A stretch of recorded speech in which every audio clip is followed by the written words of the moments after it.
क्या है संघ का रोल, क्या है हिस्ट्री में, रिलीफ में, या सिर्फ रिलीफ वर्क जो वॉलंटियर वर्क है उधर तक ही है, फ्रीडम फाइटिंग में क्या है? तो अमृतसर में दंगे होते, हमारे मामा भी लाशों के ढेर में दबे हुए थे और वो उनकी एक उंगली कट गई थी दंगे के अंदर, 6 महीने चले थे और उसमें संघ के स्वयंसेवक ढाल बने थे। उसी से कारण उनको बोला है तो वायलेंट है, अगर अपने लोगों को बचाना वायलेंस है तो फिर तो भैया क्या कर सकते हो आप। तो डांगे ने पत्र लिखा माफ़ी का कि मैंने जो कुछ किया क्वीन के विरुद्ध नहीं किया। बहुत यानी सावरकर के जिस पत्र का उल्लेख करते हैं उससे भी बड़ा ये शर्मनाक पत्र है। उन्होंने कहा मैं आपके लिए कुछ भी करने को तैयार हूँ, यानी कांग्रेस को पकड़ाने में कम्युनिस्ट पार्टी के लोगों का हाथ था। और कश्मीर में अगर आप मानते हो कि अगर माइनॉरिटी मेजॉरिटी नहीं मानते तो कश्मीर 370 क्या लाया। एक तरफ कहते हैं कि हम तो माइनॉरिटी मेजॉरिटी मानते नहीं, हम तो रिलीजन के आधार पे डिवीजन में मानते नहीं। हो चुका, आपने स्वीकार किया और स्वीकार करने के बाद क्योंकि हम सेक्युलर बताने के लिए जो जा रहे थे उनको जाने नहीं दिया। मुस्लिम लोग यहाँ से जाना चाहते थे नेचुरली, जिन्होंने वोट दिया उनको तो लगता था हमारी वही ज़मीन है। नमस्ते रतन जी। नमस्कार। नमस्कार सात्विक। आपका फिर से स्वागत है आन्विक शिकवी सात्विक पे। एंड फाइनली हमारे स्टूडियो पे रफली आई थिंक 1 साल होने वाला है इसको जब हमें इसका पोजीशन मिला था। तो काइंड ऑफ आप एक एनिवर्सरी वीडियो कर रहे हैं हम आपके साथ। एंड एनिवर्सरी से एक और चीज़ याद आई, संघ अपना 100वां साल ख़त्म करेगा ये दशहरे पे, विजयदशमी पे। तो 2 अक्टूबर 2 अक्टूबर, ओहो क्या डेट मिला है 2। तो चले इस पे भी आएंगे 2 अक्टूबर वाले महानुभाव के बारे में। तो रतन जी चलते हैं एक्चुअल मुद्दे पे। आपकी ये बुक मैंने पढ़ी, दिखने में बहुत पतली बुक है तो शायद लोग इसको सिग्निफिकेंट ना समझे, पता है क्योंकि एक मेरे ख्याल से मेरी भी साइकोलॉजी ऐसी होती है, पतली बुक होगी तो बुकलेट है, पर इतनी इम्पोर्टेंट बुक जो मैं आपसे अभी सवाल पूछने वाला हूँ वो मैं पूछने के लिए पूछ रहा हूँ, मेरी सारे सवाल के जवाब इधर है। पर सबसे बड़ा चीज़ जो मुझे जो क्लिक करती है एज अ किड, या मैं जब ग्रोथ ईयर्स में था, अभी भी हूँ ऐसा नहीं तो भाग मिल्खा भाग ये मूवी, और ये मूवी में जो डायरेक्टर है, एक्टर है, वो जो लोग होने के बाद भी वो मूवी में बैकग्राउंड में दिखाया गया कि जब वो मिल्खा सिंह छोटा होता है, डिस्प्लेस होकर पाकिस्तान से इंडिया में आता है, पंजाब में आता है, पेप्सू में आता है, तो उसके पीछे जो हेल्प कर रहे हैं, जो रिलीफ वर्क कर रहे हैं, वो एकदम एक डिस्टिंक्ट चड्डी है, यूनिफॉर्म है जो आरएसएस की है, मतलब इजीली रिकॉग्नाइजेबल। और मैं तब देखा कि ये कुछ अलग चीज़ है और वो पॉजिटिव लाइट में दिखाया गया। क्योंकि एक और मूवी थी मेरे ख्याल से बजरंगी भाईजान, जिसके अंदर मजाक उड़ाया गया है कि वो डैड सलमान के छोटे वाले स्वरूप में जो नमस्ते वाला जो प्रार्थना चल रही है उसमें उसका मजाक उड़ा रहे हैं। तो मैं थोड़ा शॉक हुआ कि ये क्यों पॉजिटिव हुआ। और फिर ये सारी जो बुक्स मैंने पढ़ी, क्या है संघ का रोल, क्या है हिस्ट्री में, रिलीफ में, या सिर्फ रिलीफ वर्क जो वॉलंटियर वर्क है उधर तक ही है, फ्रीडम फाइटिंग में क्या है? देखिए, आपने 47 की बात की सात्विक, तो 1947 जो पार्टीशन का समय था उसको बहुत कम शब्दों में, बहुत कम पेजेस के अंदर हिस्ट्री में दबा दिया गया।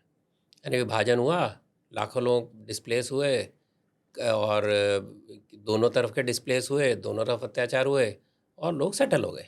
इतनी साधारण ज़िंदगी नहीं होती। जब आपको जड़ से उखाड़ा जाता है और जब आपको जड़ से रातों रात छोड़ना पड़ता है, रास्ते में आपकी माँ बहनों की इज्जत जाती है, उठा के बेच दी जाती है रास्ते में, और उनको बचाने वाला कोई दिखता नहीं है। जब भारत की सरकार केवल अपनी मंत्री और अपनी कैबिनेट के बारे में सोच रही होती है और जिन्ना के बहुत होशियार तौर तरीके से उसको पार नहीं पा सकती। मेरे पास एक पुस्तक है, now it can be told, मैं कई बार इसकी बात करता हूँ। ये जो now it can be told है, लिखने वाले ए एन बाली प्रोफेसर थे इकोनॉमिक्स के, शायद फ़ोटो भी नहीं है उनकी। ये पुस्तक कहीं भी नहीं मिल रही थी जब बनी थी, उसके बाद में ऐसा पता चला सरकार ने गायब करवा दी।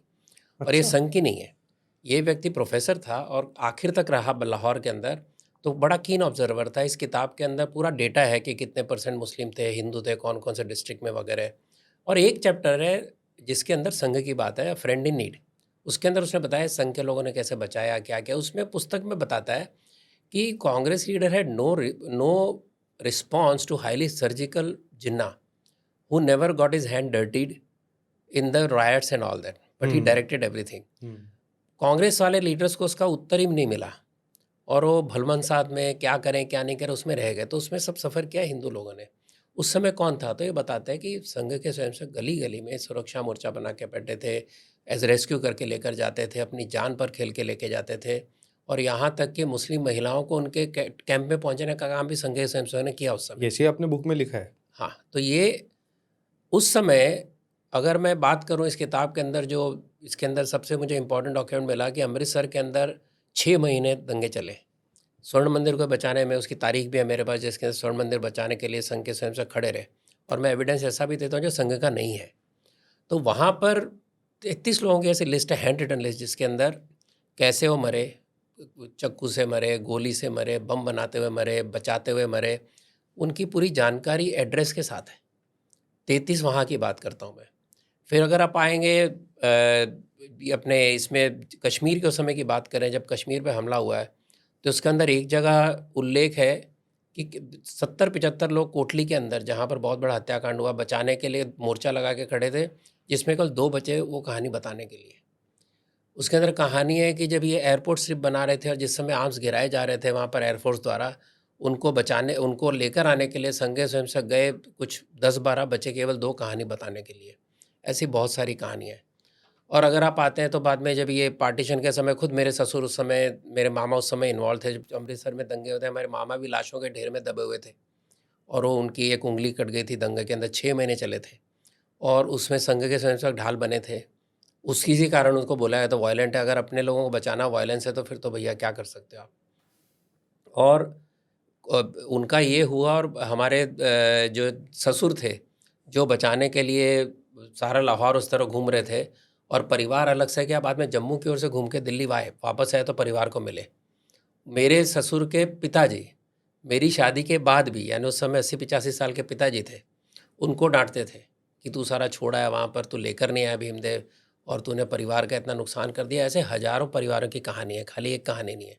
मेरी रिश्ते में मेरी बहन लगती है, वो उन लाशों में दब के आई थी, जो लाश उन्होंने विद बेस्ट कम्प्लीमेंट्स महिलाओं की पूरी काट के भेजी थी भारत, उसमें वो भी थी। वो कहाँ, वो भी लाशों में दबी थी। ऐसी बहुत पर वो कहानियाँ बच गई। बच गई वो, हाँ। तभी तो मुझे पता चला, कभी सुनी मैंने बचपन में कहानी। तो ये सारी कहानियाँ घर घर में है, और इसके कारण उस समय जो संघ ने रोल निभाया, उसके अंदर एक किताब और है जिसकी बात करूँगा मैं, ये आपके यहाँ पढ़ी है जो ज्योति जला निज प्राण की। इसके अंदर आप जाएंगे तो देखेंगे 3 लाख हिंदुओं को कम से कम रिलीफ में लाया गया, और उसके अंदर रिहेबिलिटेशन में काम किया गया। 20 शिविर यहाँ लग गए थे, बंगाल में अलग शिविर लगे थे, वहाँ पर भी एक अपना रिलीफ की फंड बनाए गए, यहाँ भी रिलीफ फंड बनाए गए। और ये सारे बलिदान के ऊपर पार्टीशन के अंदर ये सबको बचाया। इसलिए जब बोलते हैं कि 15 अगस्त देश की आज़ादी का दिन है, नहीं, करोड़ों लोगों के लिए आज़ादी का दिन नहीं था। इतना ही नहीं, उस समय वहाँ के कांग्रेस नेता भीमसेन सच्चर, इनके बड़े नेता, बाद में चीफ मिनिस्टर बने पंजाब के, उनको बचाने वाला उनका संघ के तो दोनों स्वयंसेवक, रूप दिखा है इसमें। हाँ, वो उनको बचाने वाले संघ के स्वयंसेवक। और इसके अंदर मैं जिक्र करता हूँ जो राधा कृष्ण जी वो भी करके आप थे। ये जो कह रहे हैं भीमसेन सच्चर वाला, ये मैं इसलिए हाईलाइट करना चाहूँगा क्योंकि बुक में बहुत आपने इंटरेस्टिंगली लिखा है कि संघ के लोग उधर जाके उनके घर को, मुस्लिम लीग के जो लोग थे उनसे खतरा था तो खुद ही जाके लाहौर में उनका घर बचा लिया बिना हेल्प मांगे।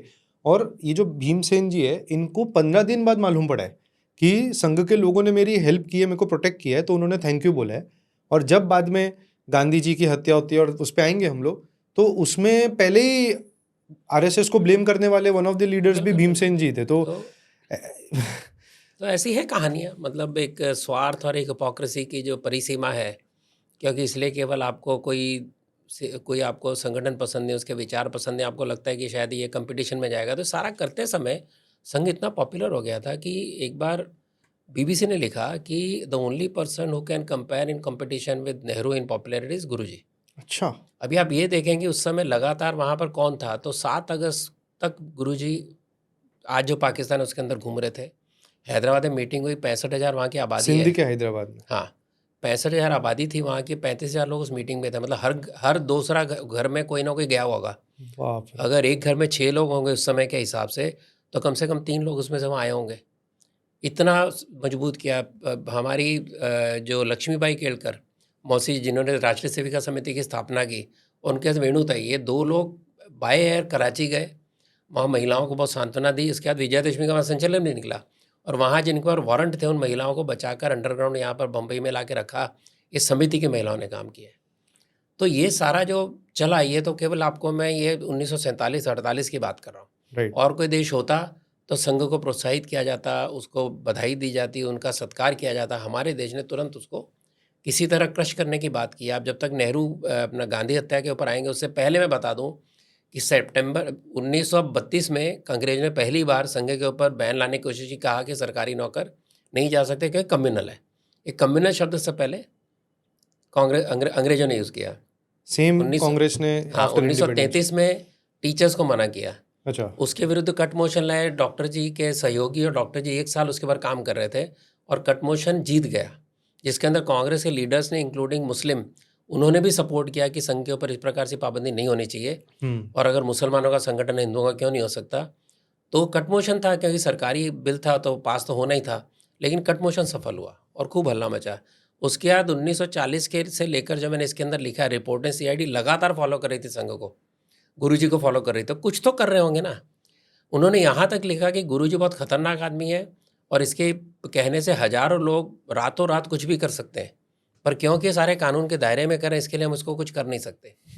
और लोगों ने माफ़ी मांगे, सब बकवास है। ने कोई माफ़ी, कोई एक चिट्ठी आज तक ले नहीं पाया। मैंने हर बार बोला है, चैलेंज किया है कि एक चिट्ठी मुझे दिखा दो किसी स्वयंसेवक की माफ़ी की, कुछ नहीं, सब गलत बातें हैं। तो ये तो बात हो गई 1947 की। अब उसके पीछे जाएंगे तो और भी उस समय है, और भी घटनाएं हैं जिसकी बात कर सकते हैं। वही मेरे को एक चीज़ हाईलाइट करनी थी, बहुत इंटरेस्टिंग है।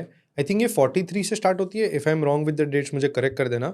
सिंध के अंदर ऑलरेडी बहुत सारी प्रॉब्लम शुरू हो जाती है वे बिफोर पार्टीशन, और इसमें भी संघ एकदम पहले, मतलब संघ एक ऐसा क्या बोलूँ मैं, एक कि वो एक जीव है एक तरीके से, कि उनको जो ग्राउंड पे जो चीज़ हो रही है वो पहले सेंस हो जाती है। कि आपने सिर्फ 47 की पार्टीशन की बात नहीं कही है, आपने ये बात कही है कि जो उसके 3-4 साल पहले प्रॉब्लम शुरू हो चुकी थी उसमें ही ऑलरेडी उन्होंने अच्छा बेस बना लिया है।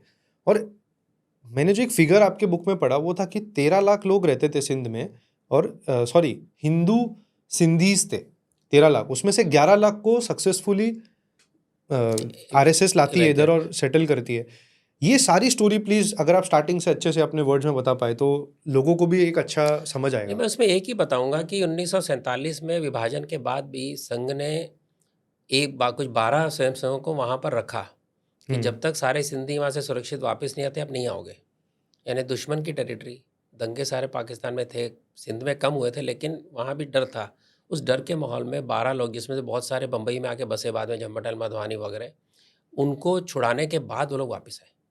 तो ये संघ का पूरा उस समय का भूमिका रही। और संघ के गणवेश की इतनी दहशत होती थी कि नेहरू जी की भी एक मीटिंग की मैंने इस पुस्तक में उल्लेख किया, जिसके अंदर वहाँ पर डर था कि मुस्लिम लीग गड़बड़ करेगी। तो मुस्लिम लीग गड़बड़ ना करे इसके लिए कांग्रेस के नेता वहाँ के संघ चालक के पास आए और वहाँ गणवेश में से खड़े, और मुस्लिम लीग लोगों ने दंगा नहीं किया। वही हाल स्वर्ण मंदिर में था, वह उसके बाद भी था। तो गणवेश की इतनी दहशत थी, दंड वाला स्वयंसेवक भी उनको भारी पड़ता था। तो ये आएंगे लाइन से ये सारे इंसिडेंट पे। पहले सिंध की बात करते हैं। सिंध में गुरुजी ने बहुत बड़ा रोल प्ले किया, और फिर ये जो पूरा सिस्टम चला, अगर आप कुछ एक शॉर्ट में स्टोरी बता सके उसकी। देखिए, राजपाल पुरी जी पंजाब के थे, उनको वहाँ प्रचारक करके भेजा गया था। उन्होंने संघ का बहुत अच्छा काम खड़ा किया। और जैसे मैंने बताया कि अगर 65,000 की आबादी में से 35,000 पब्लिक मीटिंग में आते हैं तो सोचिए कितना प्रभाव था, और कितना ऐसा लगा ही नहीं था कि सारा सिंध जाएगा। यानी सिंध अकेला, एक सिंधी अकेला ऐसे लोग हैं जिनका 1 इंच भी ज़मीन उनको नहीं मिली। अच्छा। पार्टीशन की ट्रेजेडी है कि वो वहाँ से पूरी तरह खाली हो गए और उनको नए सिरे से ज़िंदगी, ये कहीं उनका कोई संस्कृति का नामो निशान भी उनके हाथ में नहीं है। सिंध का डिवीज़न नहीं हुआ, बंगाल का श्यामा प्रसाद मुखर्जी के प्रेशर में डिवीज़न हो गया, पंजाब का डिवीज़न हुआ, सिंध में राजस्थान का डिवीज़न हुआ, सिंध में किसी को कुछ मिला नहीं। बलोच का कुछ वैल्यू नहीं था? बलोच तो उस समय उस पार थे। बलोच थोड़ा भी बॉर्डर शेयर नहीं करते थे? नहीं, वो बॉर्डर शेयर नहीं करते थे, लेकिन पख्तून लोग पूरी तरह कांग्रेस के साथ थे, पार्टीशन नहीं चाहते थे। और आपको पता है, अब्दुल गफर खान, अब्दुल गफार खान ने कहा था कि हमको तो आपने भेड़ियों के सामने छोड़ दिया, और रोए थे वो। तो इतने बड़े आदमी को देखना पड़ा दिन, गांधीवादी पक्के। बलोच भी आज़ादी चाहते थे, उन्होंने स्टैंडस्टिल एग्रीमेंट की थी जैसे कश्मीर ने शुरू में की थी, और स्टैंडस्टिल एग्रीमेंट करने वाला जिन्ना और 2 दिन बाद हमला करने वाला जिन्ना। तो ये चरित्र तो सिमिलर लग रहा है जो अभी हो रहा है। हाँ, तो ये वहीं से शुरुआत है। यानी उस समय स्टैंडस्टिल एग्रीमेंट जो साइन किया था, जिन्ना उनका वकील था। और जिन्ना ने बाद में मिलिट्री भेज के उसको टेक ओवर किया। तो बलोच कभी भाग थे ही नहीं पाकिस्तान का। अच्छा। हाँ, तो ये तो धोखे से उनको लिया गया। ठीक है, इस पे यहाँ तो जम्मू कश्मीर के अंदर तो राजा ने साइन किया ना बिल ऑफ एक्सेशन। साइन करने के बाद भारतीय सेना गई वहाँ पर, उसके बाद उन्होंने पाकिस्तानियों को रोका, तब तक सेना नहीं गई वहाँ पर। और उन्होंने स्वीकार किया एक्सेशन और उन्होंने साइन किया।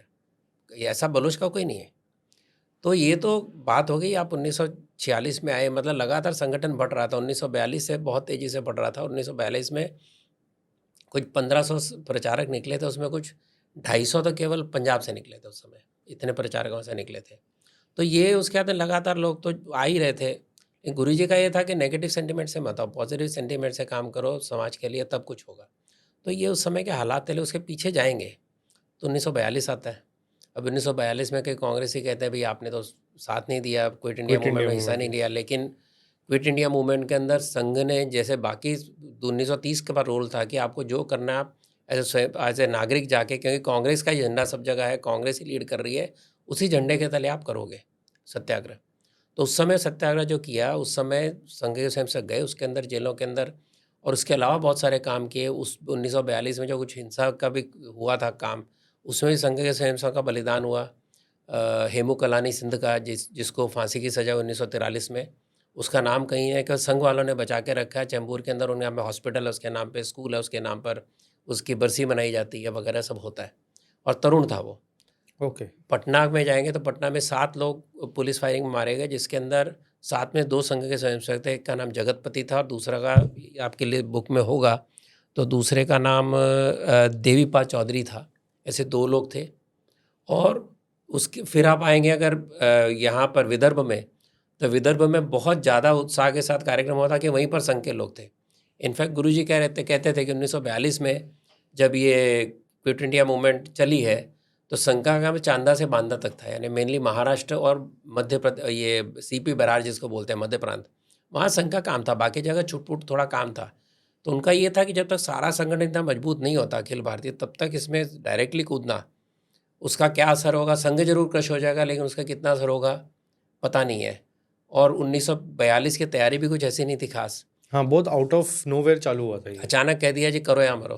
तो संघ का डेलीगेशन मिलने गया था कांग्रेस को, भाई करो क्या और क्या करना करो और किसके लिए मरो, क्या विषय क्या है आपके पास, कोई आपने के पास प्लान है, कोई प्लान नहीं था। फिर कहा कि अगर सारे नेता जेल चले गए तो क्या होगा, कोई जवाब नहीं था। और वो हुआ ही। हाँ, कोई जवाब नहीं था। सारे रातों रात पकड़े गए, दिशाहीन हो गया। फिर कुछ लोग भूमिगत हो गए। तो भूमिगत जो हुए, उन भूमिगत लोगों की सेवा किसने की, तो बाबूराव शिनकर खुद कांग्रेस के नेता, जब संघ को दबाने की कोशिश चल रही थी 1947 में, तो उन्होंने वो छोड़ दिया उन्होंने कांग्रेस, और कहा कि ये लोग नहीं होते तो हमको कौन संभालता। रूना असफ अली, सारे संघ के घरों में मैक्सिमम लोग रहते थे, उनके वकील संघ के थे। बाबूराव शिनकर ने बताया कि वकील हो तो बाकी तो डरते थे, तो उनको बचाने वाले, उनको अंडरग्राउंड सपोर्ट करने वाले, सारा उन्होंने किया। और आपको विदर्भ का मैंने बताया कि वहाँ पर ये हमारे थे, वहाँ पर ये चिमूर के अंदर बालाजी रायपुरकर, वो पुलिस की गोली से मरे। दादा नाइक, उनको फांसी की सज़ा दी गई, लेकिन हिंदू महासभा के एक बड़े नेता थे, उन्होंने उनको वकालत करके उनको बचाया, उनकी सज़ा कम करवाई। तो ये सब तो प्रेजेंट वहाँ के जो थे, और हर जगह उनके लिए जो जो करना था सब कुछ किया। और जहाँ तक 1942 की बात आती है, तो 75 में तो पूरा आंदोलन दब गया था। रज्जू भैया जो बाद में संघ में आए, 1942 तक बड़े कांग्रेस के सपोर्टर थे, यानी विद्यार्थी थे, पर आनंद भवन जाते थे, वहीं के रहने वाले थे प्रयाग के। तो उन्होंने पूछा नेताओं को भी क्या होगा अभी इसके ऊपर, और ये तो सारे जेल में चले गए, तो कोई नेता का जवाब नहीं था। उस समय वो संघ में आए, उनके मित्र लेकर आए, तो वहाँ से वो लिखते हैं कि बिल्कुल कोई डायरेक्शन लेस उस समय काम चल रहा था, 75 दिन में सब दब गया। अभी उसी समय कम्युनिस्ट पार्टी क्या कर रही थी, संघ ने तो जितना करना था किया, बलिदान भी हो गए, जेल भी गए, सबको बचाने का भी काम किया, लेकिन कम्युनिस्ट क्या कर रहे थे? You are talking about communist party during quit India movement? Yes, 1942। तो क्विट इंडिया मूवमेंट के बारे में तो बिल्कुल नहीं पता है कम्युनिस्ट का क्या रोल था। हम तो बताते ही रहते हैं। तो 1942 के अंदर डांगे, पहले क्या था, कम्युनिस्ट कर रहे थे अपना आज़ादी की लड़ाई में साथ में, तो ब्रिटिश और रशिया की दोस्ती नहीं थी। फिर बाद में ब्रिटिश और रशिया की दोस्ती हो गई, जब हिटलर ने हमला किया रशिया पे, तो इनकी दोस्ती हो गई, वो अलाय बन गया सोवियत यूनियन। सडनली स्टैंड बदल गया, क्योंकि कम्युनिस्ट पार्टी का यहाँ तो है ही नहीं ना बेस। उनका इंस्पिरेशन रशिया, उनका इंस्पिरेशन चाइना। तो ये डांगे साहब सडनली बदल गए। तो डांगे ने पत्र लिखा माफ़ी का कि मैंने जो कुछ किया क्वीन के विरुद्ध नहीं किया। बहुत, यानी सावरकर के जिस पत्र का उल्लेख करते हैं उससे भी बड़ा ये शर्मनाक पत्र है। उन्होंने कहा मैं आपके लिए कुछ भी करने को तैयार हूँ, यानी कांग्रेस को पकड़ाने में कम्युनिस्ट पार्टी के लोगों का हाथ था। ओके। हाँ जी, तो ये कम्युनिस्ट पार्टी का इतिहास है। उसके बाद 1946 के अंदर उन्होंने थियरी निकाली, अधिकारी डॉक्ट्रिन, जिसमें उसने कहा कि भारत एक राष्ट्र है ही नहीं, तो मल्टीपल 18 राष्ट्रों नेशंस। का समूह है, तो आप जाने से पहले 18 राष्ट्रों को आज़ाद करो, अरे तब बाप रे! होगा, एक देश नहीं चाहिए। तो ये जो जेएनयू में भारत तेरे टुकड़े होंगे वो ये यस, कंसेप्ट उसकी है। लीगेसी वहाँ से। ओके। सबकी लीगेसी कहीं तो होती है ना। तो ये तो कम्युनिस्टों का रोल रहा।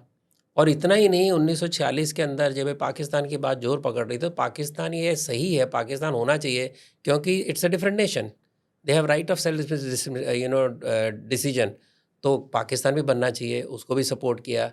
जम्मू कश्मीर में जब ये सेपरेटिस्ट काम कर रहे थे, तब भी उन्होंने कहा कि जम्मू कश्मीर तो आज़ाद होना चाहिए, उनकी अपनी एक वो है मेहनत। उस समय उन्होंने स्पेशल 2 एजेंट भेजे थे, एक बेदी साहब थे, उनकी फॉरेन पत्नी थी, जो शेख अब्दुल्ला को कम्युनल इमेज से सेक्युलर इमेज में कन्वर्ट करने के लिए उन्होंने बहुत काम किया। वो पहले उनका मुस्लिम कॉन्फ्रेंस थी, उसको नेशनल कॉन्फ्रेंस का नाम दिया गया, और शेख अब्दुल्ला को एक मुस्लिम लीडर के बदले एक सेक्युलर लीडर के नाते प्रेजेंट किया गया। तो कम्युनिस्ट ने तो मुस्लिम लीग को भी तो सेक्युलर पार्टी का दर्जा दे ही दिया था। तभी मैं बता रहा हूँ ना कि ये सब तो कम्युनिस्टों का इतिहास है।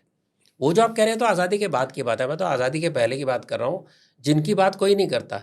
अच्छा, संघ आजादी के छोटा था, बाद संघ उन्होंने ने मुस्लिम लीग को सेक्युलर कहा है। और 1950s के बाद की बात है। तो ये जो संघ ने तो जितना करना था किया, जितनी अपनी ताकत थी किया, पर कम्युनिस्ट ने भी क्लियर किया, कम्युनिस्टों ने तो ब्रिटिश का साथ दिया।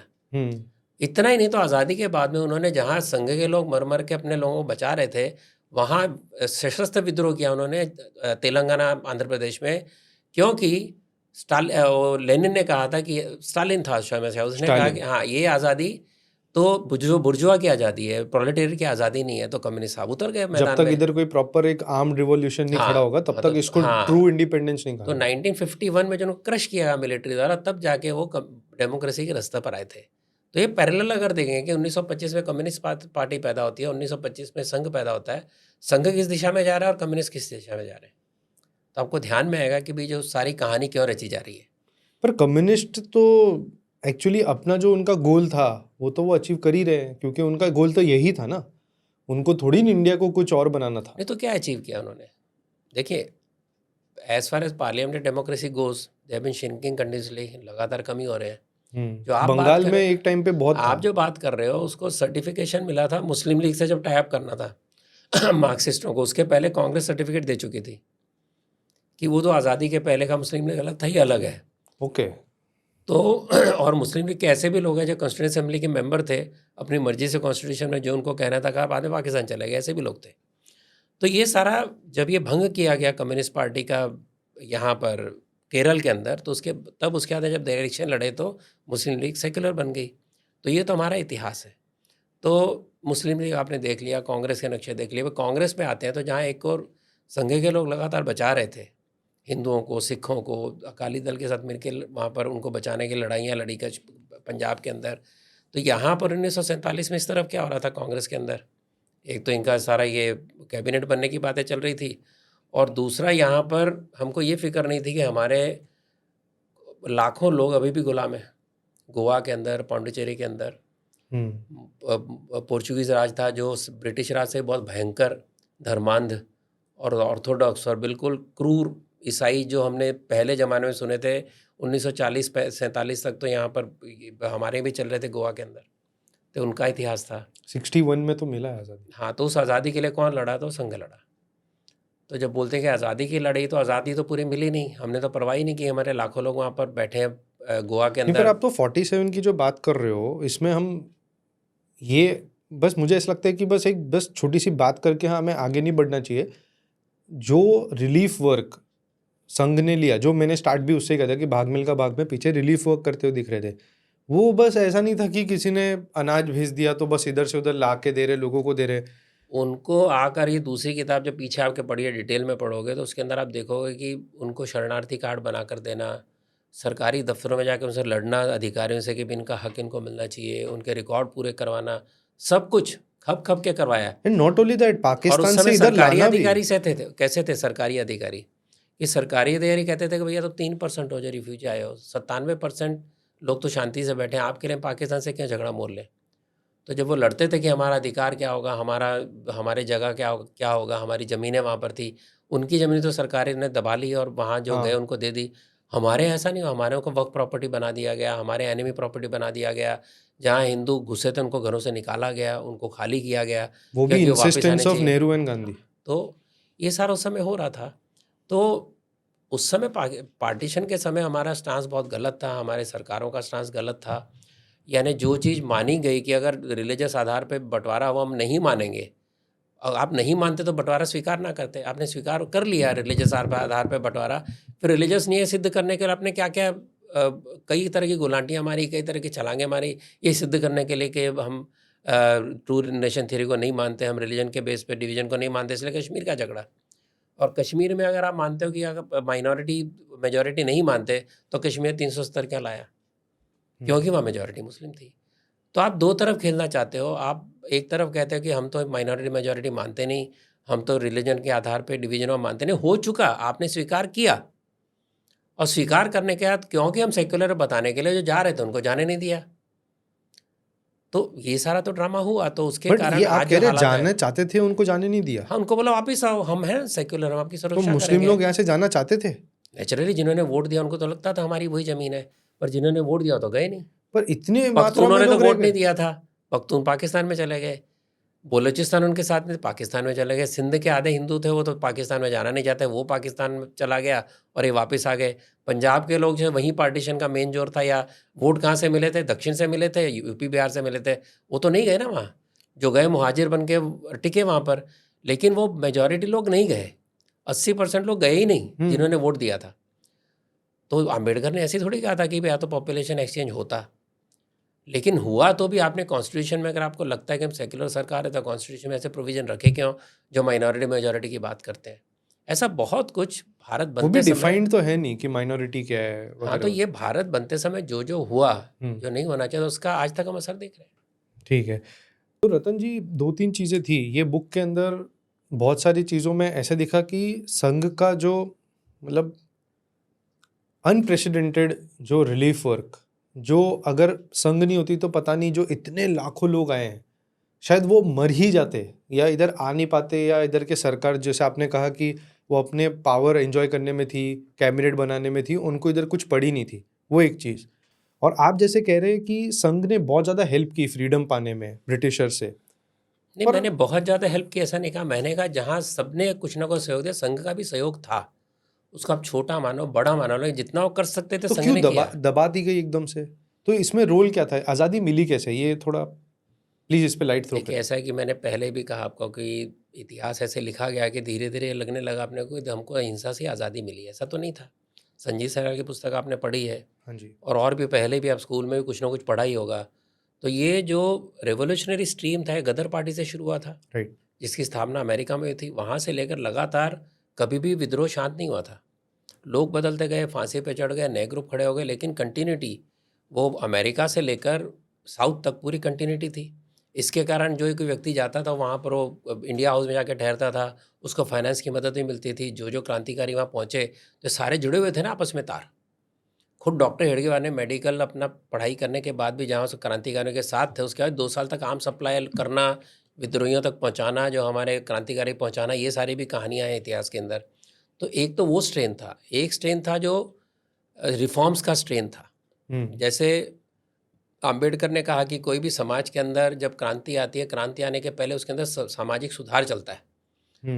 मोहम्मद ने भी अपने समय में अरेबिया के, वहाँ के जो भी अरब के उस समय के बहुत ही बैकवर्ड कम्युनिटी थी, उसके अंदर एक उनके हिसाब से एक बड़ा उद्धार इस्लाम के द्वारा लाया। उसके बाद में इस्लाम की विजय हुई। आप अमेरिका जाओगे, वहाँ भी यही इतिहास है, कहीं ना कहीं अब फ्रांस का ये इतिहास है। तो भारत के अंदर भी स्वामी दयानंद सरस्वती से लेकर और ये सारे जो रिफॉर्मर आए, और रिफॉर्म्स मूवमेंट के अंदर जो भारत की आत्मा जागती रही, जो हिंदू भाव, उसका कल्चर मरा नहीं, जिसकी बहुत कोशिश अंग्रेज़ों ने की, पहले मुसलमानों ने की, जो भी इन्वेडर थे, ये सारा करते समय भी मरी नहीं। उसको जिंदा रखने वाले सारे जो हिंदू विचारों से प्रेरित सारे जो साधु सन्यासी और ये समाज सुधारक थे, उसके अंदर कड़ी ये जुड़ी। और तो अगर आप देखेंगे करते करते समाज यहाँ तक पहुँचा। और अगर आप माने कि 10 साल में एक मूवमेंट करने के बाद 1920 हुई, चौरा चौरा कांड हुआ, तो गांधी जी ने अनसेरेमनियसली उसको बंद कर दिया। कोई कारण नहीं, कुछ नहीं, एक दंगा हुआ था, उसके कारण वो बंद हो गई। मतलब फेल हो गई। 1900 से नमक का सत्याग्रह किया, डांडी मार्च हुआ, खूब सुंदर मार्केटिंग हुई, खूब सुंदर उसका कुछ प्रोपेगेंडा उसका हुआ। एक्चुअल रिजल्ट नहीं आया। रिजल्ट क्या आया कि टैक्स पे सॉरी नमक पे टैक्स नहीं लगा, एक हुआ। दूसरा, गांधी जी को सेकंड राउंड टेबल कॉन्फ्रेंस आप ये में कह रहे हैं कि नमक पे टैक्स नहीं लगा? मैंने तो सुना है कि नमक पे टैक्स लगा कभी था। हटा ही नहीं। नहीं, उनका कहना है कि उस समय उन्होंने एग्रीमेंट किया कि नमक पे टैक्स हटा दिया जाएगा। अच्छा। तो गांधी जी को बाद में सेकंड राउंड टेबल कॉन्फ्रेंस में यूके जाने का न्योता मिल गया। हाँ। तो दूसरा उसका, और तीसरा ये कि भाई हम इकट्ठे मिलके काम करेंगे, देखेंगे वगैरह जो भी, तो वो भी विषय वहीं ख़त्म हो गया। उसके बाद आते हैं 12 साल बाद फिर क्विट इंडिया मूवमेंट शुरू होती है। इल प्रिपेयर्ड थे, उसका असर हुआ नहीं। क्यों नहीं हुआ हम कहते हैं, क्योंकि जब प्राइम मिनिस्टर एटली, अभी ये किताब बड़ी इंटरेस्टिंग है, बहुत लोगों को पता नहीं, नेताजी, ये पुस्तक है जो लिखी है कल्याण कुमार दे ने। ये पुस्तक की खासियत ये है, गरुड़ा की प्रकाशन है, कि इसके अंदर ये कल्याण कुमार दे ने केवल अंग्रेजी इतिहास के डॉक्यूमेंट उठाए हैं, इसलिए इतनी छोटी सी पुस्तक है। और उन्होंने बताया कि 1946 वगैरह के आसपास क्या हुआ था। तो वर्ल्ड वॉर ख़त्म हुई, पहली बात है, दूसरी वर्ल्ड वॉर ख़त्म हुई, लाखों लोग वापस आए सैनिक, उनको गन की ट्रेनिंग थी, उनको मिलिट्री की ट्रेनिंग थी, और वो तैयार बैठे थे। आईएन ने वर्ल्ड वॉर 2 के बाद आईएनए पे केस शुरू हुए रेडफोर्ट के अंदर, रेडफोर्ट ट्रायल्स। तो लोग बहुत भड़क गए थे।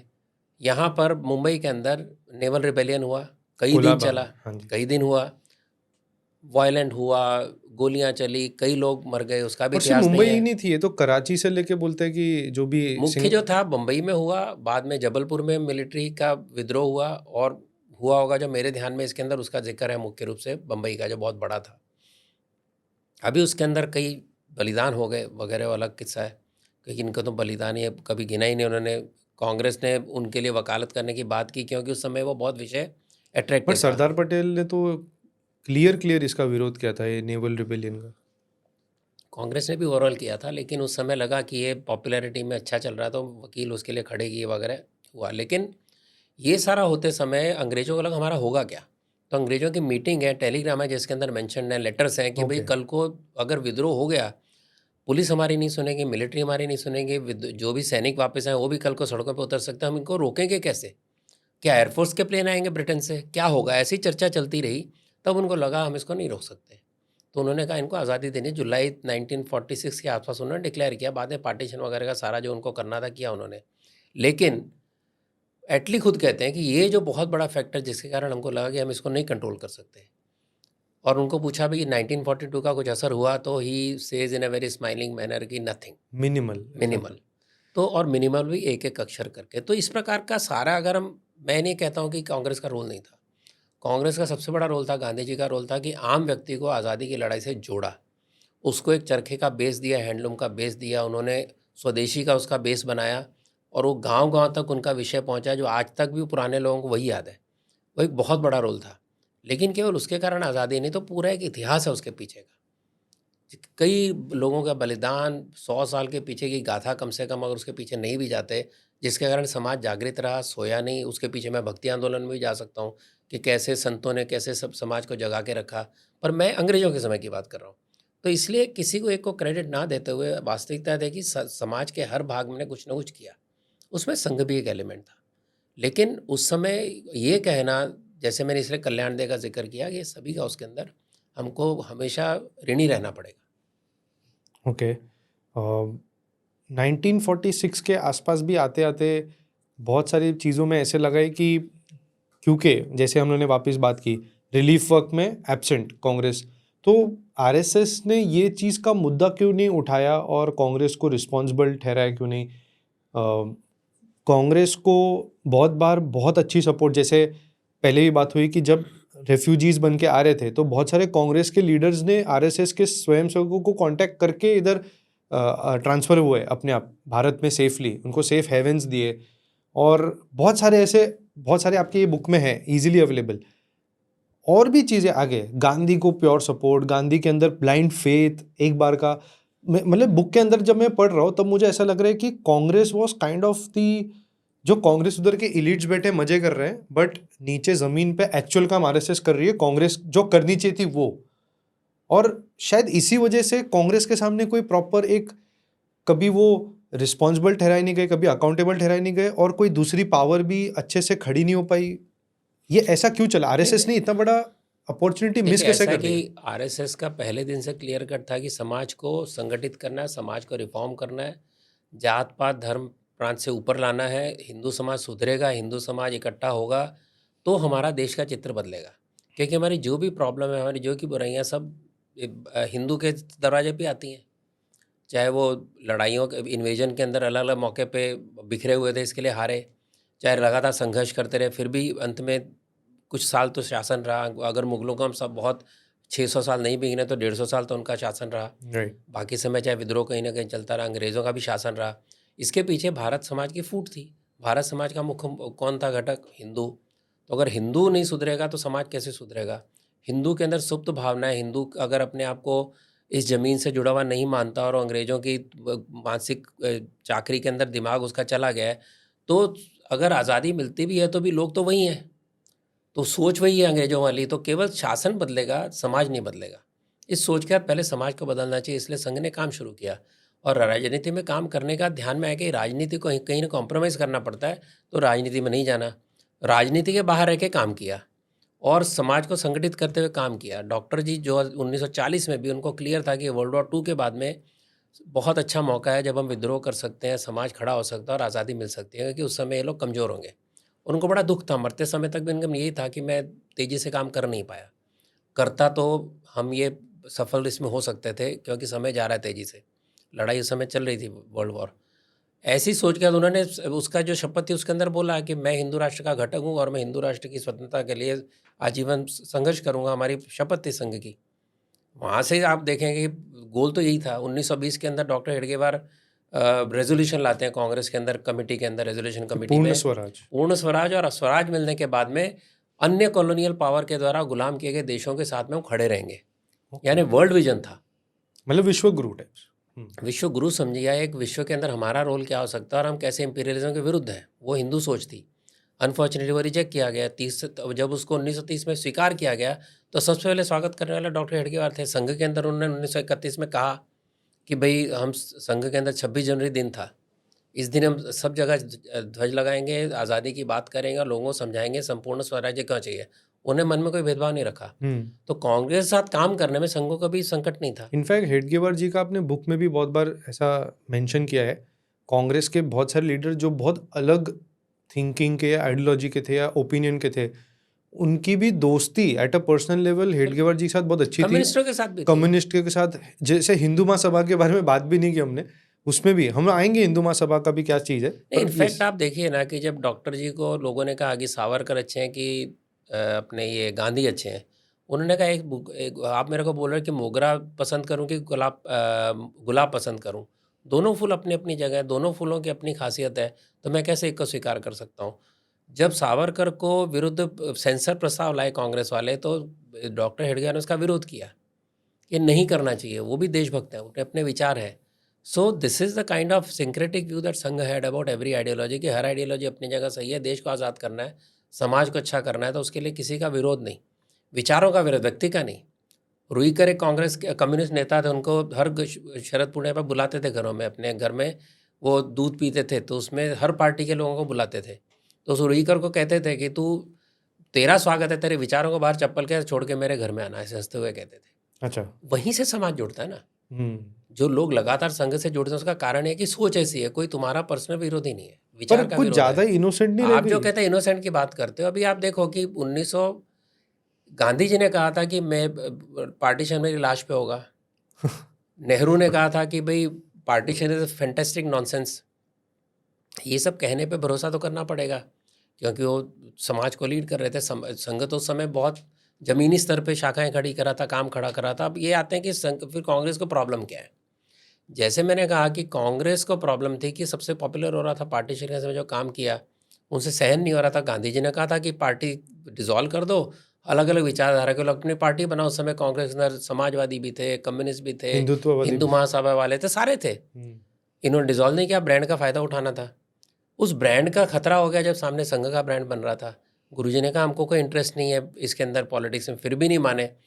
तो 1947 के अंदर ऑलरेडी संघ के विरुद्ध षड्यंत्र शुरू हो गए थे। सितंबर में महाराष्ट्र की जो कांग्रेस पार्टी थी, इन्होंने प्रस्ताव पास किया कि संघ को बंद करो वरना हम उसको जैसे 1942 में किया था ऐसे उनको क्रश कर देंगे। पर तो सेंटर बीजी के खेर कोई जो चीफ मिनिस्टर थे उन्होंने कहा कि भाई क्या आप बोल रहे हो, ऐसे कोई क्रश होता है क्या, बीच में मत पड़ो। डीपी मिश्रा ने कहा कि आप नहीं, बोलते हो। आपने बुक में बहुत क्लियरली लिखा है कि do not take any action वरना तुम पे ही भारी पड़ेगा। हाँ, उन्होंने तो अभी द्वारका प्रसाद मिश्रा ने कहा कि ये जो है ये खामखा ये लोग क्या दंड चलाने वाले, शाखा में जाने वाले तख्ता पलट करेंगे, तुमको लगता है मजाक है। सरदार पटेल ने कहा था कि अच्छे लोग हैं, हमारे साथ काम करना चाहिए। नेहरू ने उससे उसी समय कहा कि भाई कांग्रेस को क्रश, संघ को क्रश करना है। उसने कहा कि इन्होंने कॉन्स्टिट्यूशन का अपमान किया। भैया 1947 में कॉन्स्टिट्यूशन बना ही नहीं था, तो अपमान कैसे कर दिया। तो जैसे ही गांधी हत्या होती है इनको एक हथियार मिल जाता है।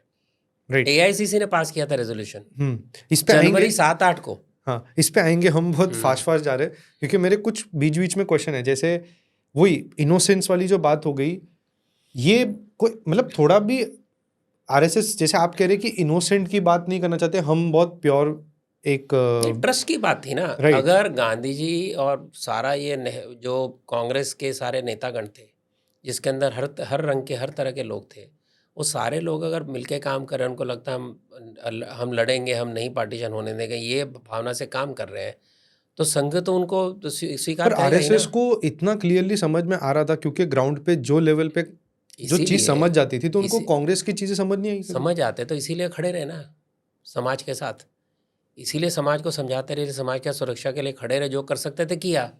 संघ के अंदर हमेशा अफसोस रहा कि हम इतने ताकतवर नहीं थे कि हम उस समय पार्टीशन रोक सकते। नहीं, मैं पार्टीशन रोकने का ब्लेम तो डालता ही नहीं हूँ नहीं, संघ मैं पे। कह रहा हूँ कि उस समय उनको पता था कि ये गलत हो रहा है, लेकिन उनके इतना ताकत ही नहीं थी कि वो पार्टीशन रोक पाते। इसका अफसोस संघ के क्योंकि संघ ने नेताओं को हमेशा रहा है। इवेंचुअली जनसंघ और बीजेपी का जो था वो कहीं ना कहीं आप बोल सकते हो कि उनके संस्कारों वाले लोग ने ही, क्योंकि जैसे आप हमेशा मुझे कहते हो कि संघ कुछ नहीं करता, स्वयं सेवक करते हैं। तो जैसे आप कुछ भी समझे ना, जो भी इतने इतने बड़े बड़े ऑर्गेनाइजेशंस खड़े हुए, वो कभी भी संघ नहीं बोलेगा कि हमारे से ऑफिशियली एफिलिएटेड है। वो एक्चुअली संघ के लोगों ने अपने विचारधारा जो संस्कार है उसके बेसिस पे की। तो ये पहले ही कर लेते थोड़ा सा एक इम्पेटस देके कि मेरे को लगता है कि अभी बहुत खराब समय आ चुका है। मतलब कुछ बातें हो रही थी बिफोर गांधी हत्या ऑल्सो। अगर संगठन खड़ा करना चाहते पॉलिटिक्स में, एक तो आज़ादी की लड़ाई के अंदर विघ्न पड़ता, वो तो कर ही नहीं सकते थे। और उस समय इतनी तेज़ी से इतना बड़ा संगठन खड़ा भी नहीं हो सकता था। हिंदू महासभा तो उस समय और कितने सालों से चल रही थी, उसकी भी इतनी शक्ति नहीं थी। आप समझ और रहे हैं। तो अगर आपके बुक में उस लिखा है कि समय हिंदूज ने डिसाइड किया कि हम कांग्रेस को अपना हुआ ना, रिप्रेजेंटेटिव ऐसा हुआ मानेंगे। ना।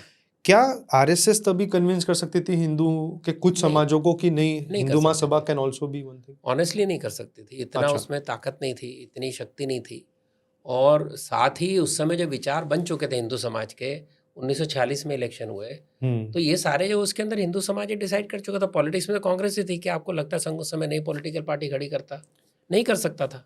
बट एटलीस्ट कुछ विस्पर्स और चल रहे हो, कुछ भी। पॉलिटिक्स में जो कर रहे हैं उनको बताना, लेकिन हमको पॉलिटिक्स में नहीं जाना। अगर वो छोड़ देती तो आज जो समाज जागृत हुआ ये तो कभी हो ही नहीं पाता, क्योंकि वो तो नॉन पॉलिटिकल मीन से ही समाज तो जागृत होगा। पॉलिटिक्स के अपने कंपल्शन है, पॉलिटिक्स के अपने मजबूरियाँ, उसके अंदर कोई भी समाज के अंदर सुधार, अनपॉपुलर डिसीजन लेना करना, ये तो कर नहीं सकता।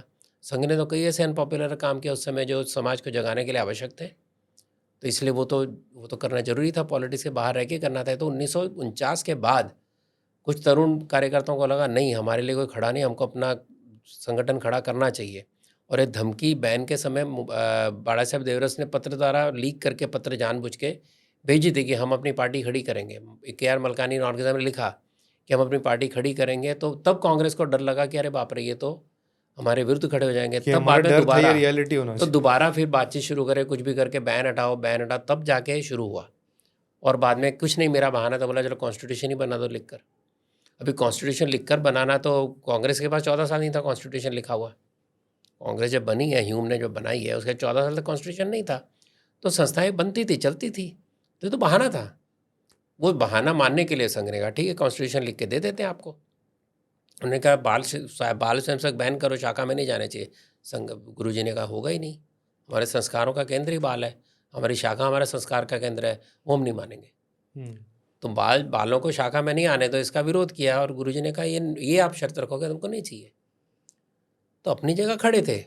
तो उस समय श्यामा प्रसाद मुखर्जी आए, उस समय गुरुजी ने अपने तरुण कार्यकर्ताओं के आग्रह के सामने झुककर उन्होंने कुछ कार्यकर्ता प्रचारक अच्छे अच्छे दिए और जनसंघ के आगे काम बढ़ा उसके अंदर।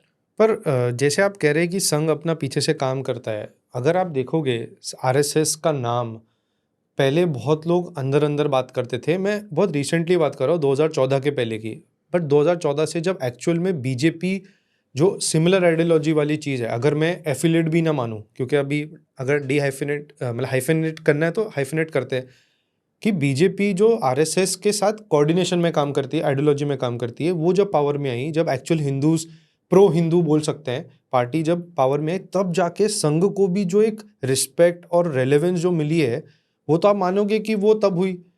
मतलब ये थोड़ा जल्दी और शुरू हो सकता था काम, क्योंकि अब रियलाइज हो रहा होगा शायद। नहीं, 1950 से तो थे ना जनसंघ के साथ, समय लगा ना।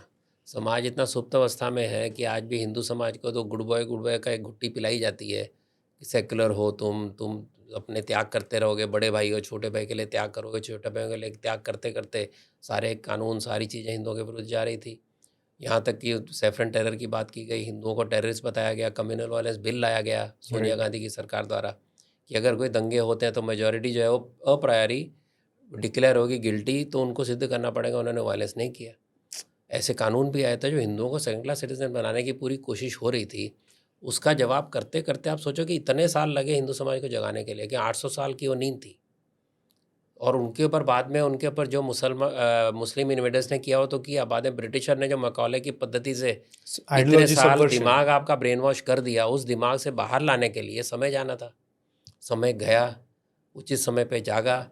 और ये तो 1980 के दशक में इन्होंने कह दिया था, सुदर्शन जी ने 90 के दशक में कि कि ये जो काल चक्र चल रहा है इसके अंदर आज से 15 साल बाद उन्होंने कहा था हिंदुत्व जागेगा, हिंदू राष्ट्र बनेगा और सारा जो ये काम हो रहा है ये उसमें संघर्ष भी होंगे और बिल्कुल अनिश्चितता का वातावरण होगा, लेकिन अंत में भारत उभर कर निकलेगा, बड़ा राष्ट्र बनेगा और विश्वगुरु का स्थान प्राप्त करेगा। उन्होंने कहा, उसके वीडियो है। और वो जो उन्होंने कैलकुलेशन कर बताया था कुछ रामकृष्ण परमहंस के काल से लेकर 2011 के आसपास का उन्होंने बताया था। एक्चुअल रेस तभी से होने लगा। हाँ, तो आप मोदी जी और सब 2007-8 के अंदर सेफरन टेरर का ड्रामा शुरू हुआ और बाद में सारे जो भी टेरर अटैक हुए और उसके अंदर जो उदय हुआ भाजपा का, ये सारा आप देखेंगे उसी कालचक्र के अंदर हुआ है। तो हर कालचक्र के अंदर कोई ना कोई देश ऊपर चलता है, कोई ना कोई नीचे जाता है।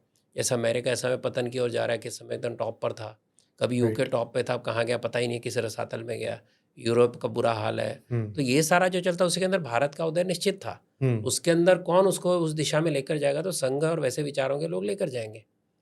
और इतना ही नहीं, 1975 के अंदर इमरजेंसी के समय अपने बिमल केडिया जी ने दत्तोपंत को पूछा था कि भाई इतना अंधकारमय वातावरण है तो क्या होगा, सारे देश लोग तो खुश हैं भाई, डिसिप्लिन है, ट्रेनें टाइम पे चलती हैं। तो दत्तोपंत ने कहा था कि जो एक ऊपर ऊपर का दिखता सच नहीं है, ये समय जाएगा और ये कांग्रेस सरकार जाएगी और धीरे धीरे वातावरण बदलेगा और आने वाले समय में मुझे स्पष्ट दिख रहा है कि ये हिंदू समाज जागृत होगा, देश परम वैभव पर जाएगा।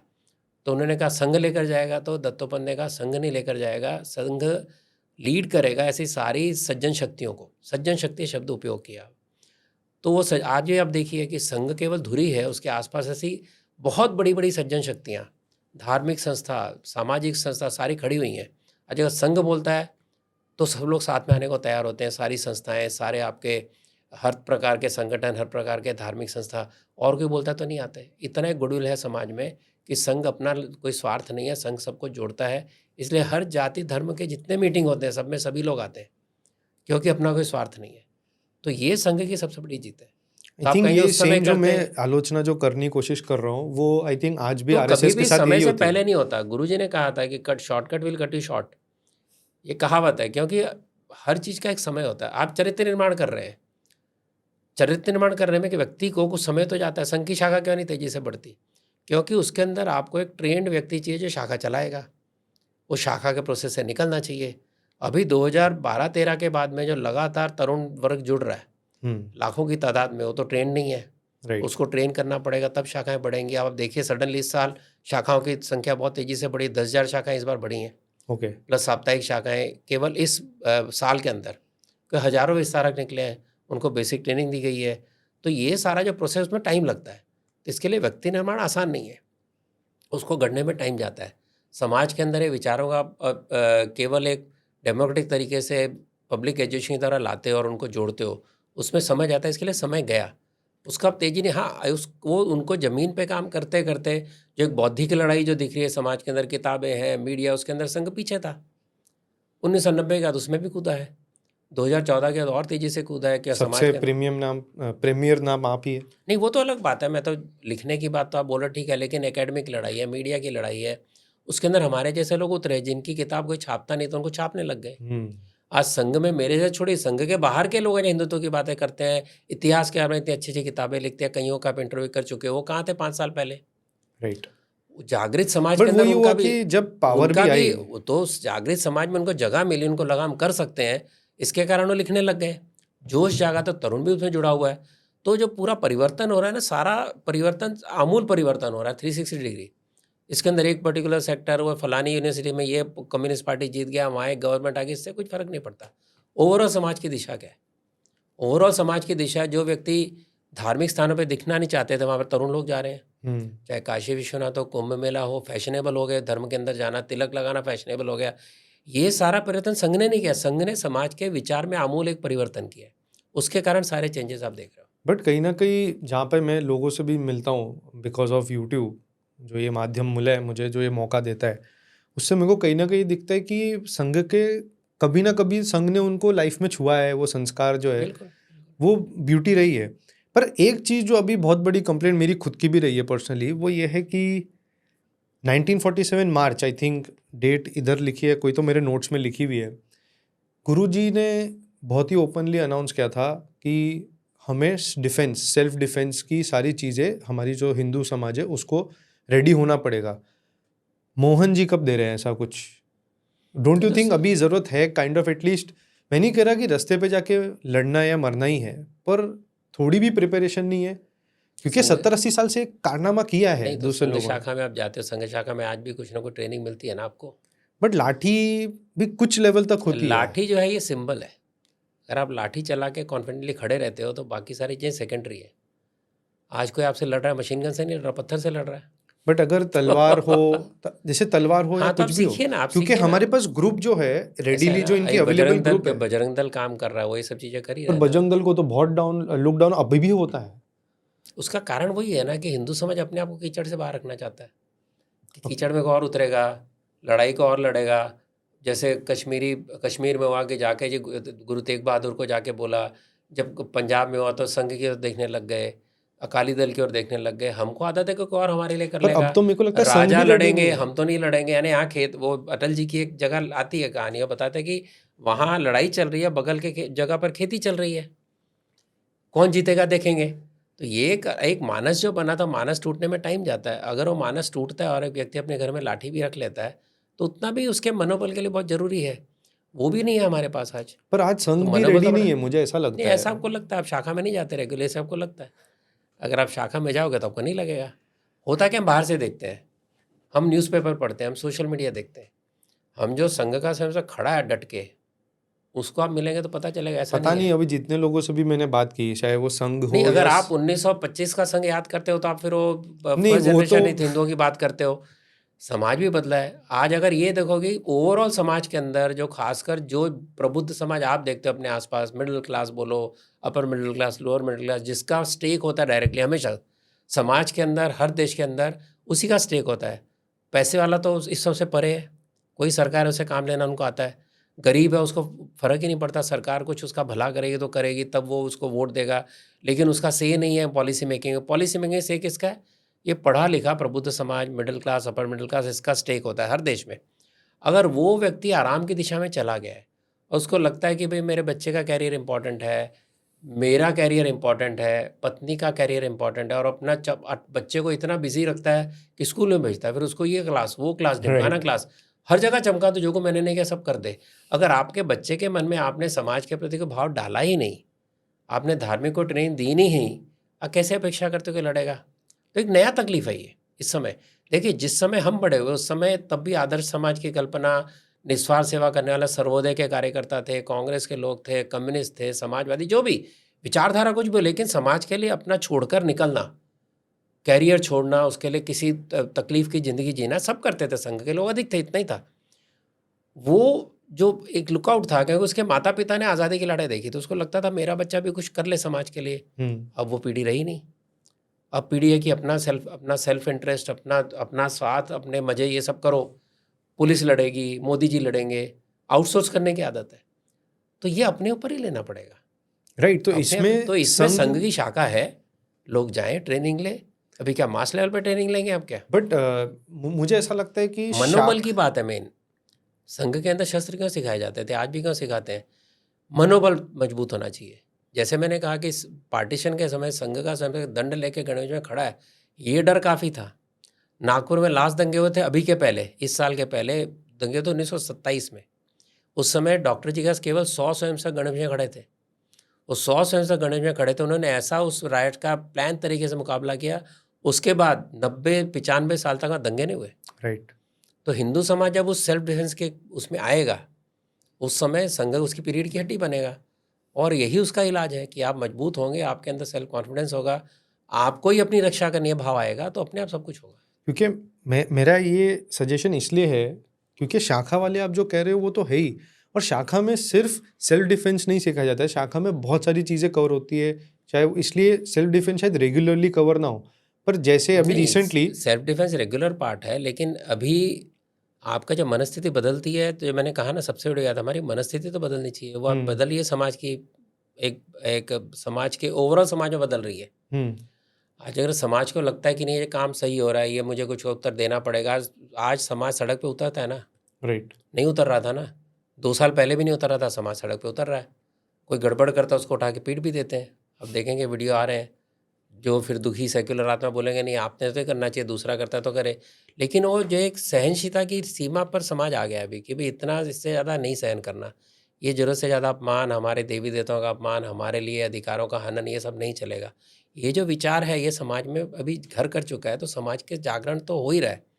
अभी समाज जब ये भाव में आएगा कि मुझे अपनी रक्षा खुद करनी है, तो रक्षा हो जाएगी। आपको किसी को मानने की जरूरत नहीं, आप अपनी रक्षा करिए, सामने वाला अपने आप समझ जाएगा कि भाई बहुत हो गया मेरा। क्योंकि रिसेंटली मेरे जो नियर बाय शाखा है, तो उसमें 2 ऐसे प्रोग्राम हुए थे कुछ लास्ट 4 महीने के अंदर, और ये 15-15 दिन के हुए थे। एक हुआ था बेसिक कोर्स, बहुत ही बेसिक, कलरीपयट्टू का, मतलब कलरीपयट्टू बहुत बड़ा है, उसका एकदम बेसिक, बट उसमें बहुत सारी महिलाओं ने, यंग गर्ल्स ने भी पार्ट लिया। वो बहुत अच्छा था कि एक सेल्फ कॉन्फिडेंस बढ़ता है कि मेरी ये कैपेबिलिटी है, मैं किधर अपने आप को देखती हूँ, वो भी एक जज होता है। दूसरा था संस्कृत, स्पीकिंग संस्कृत, स्पोकन संस्कृत।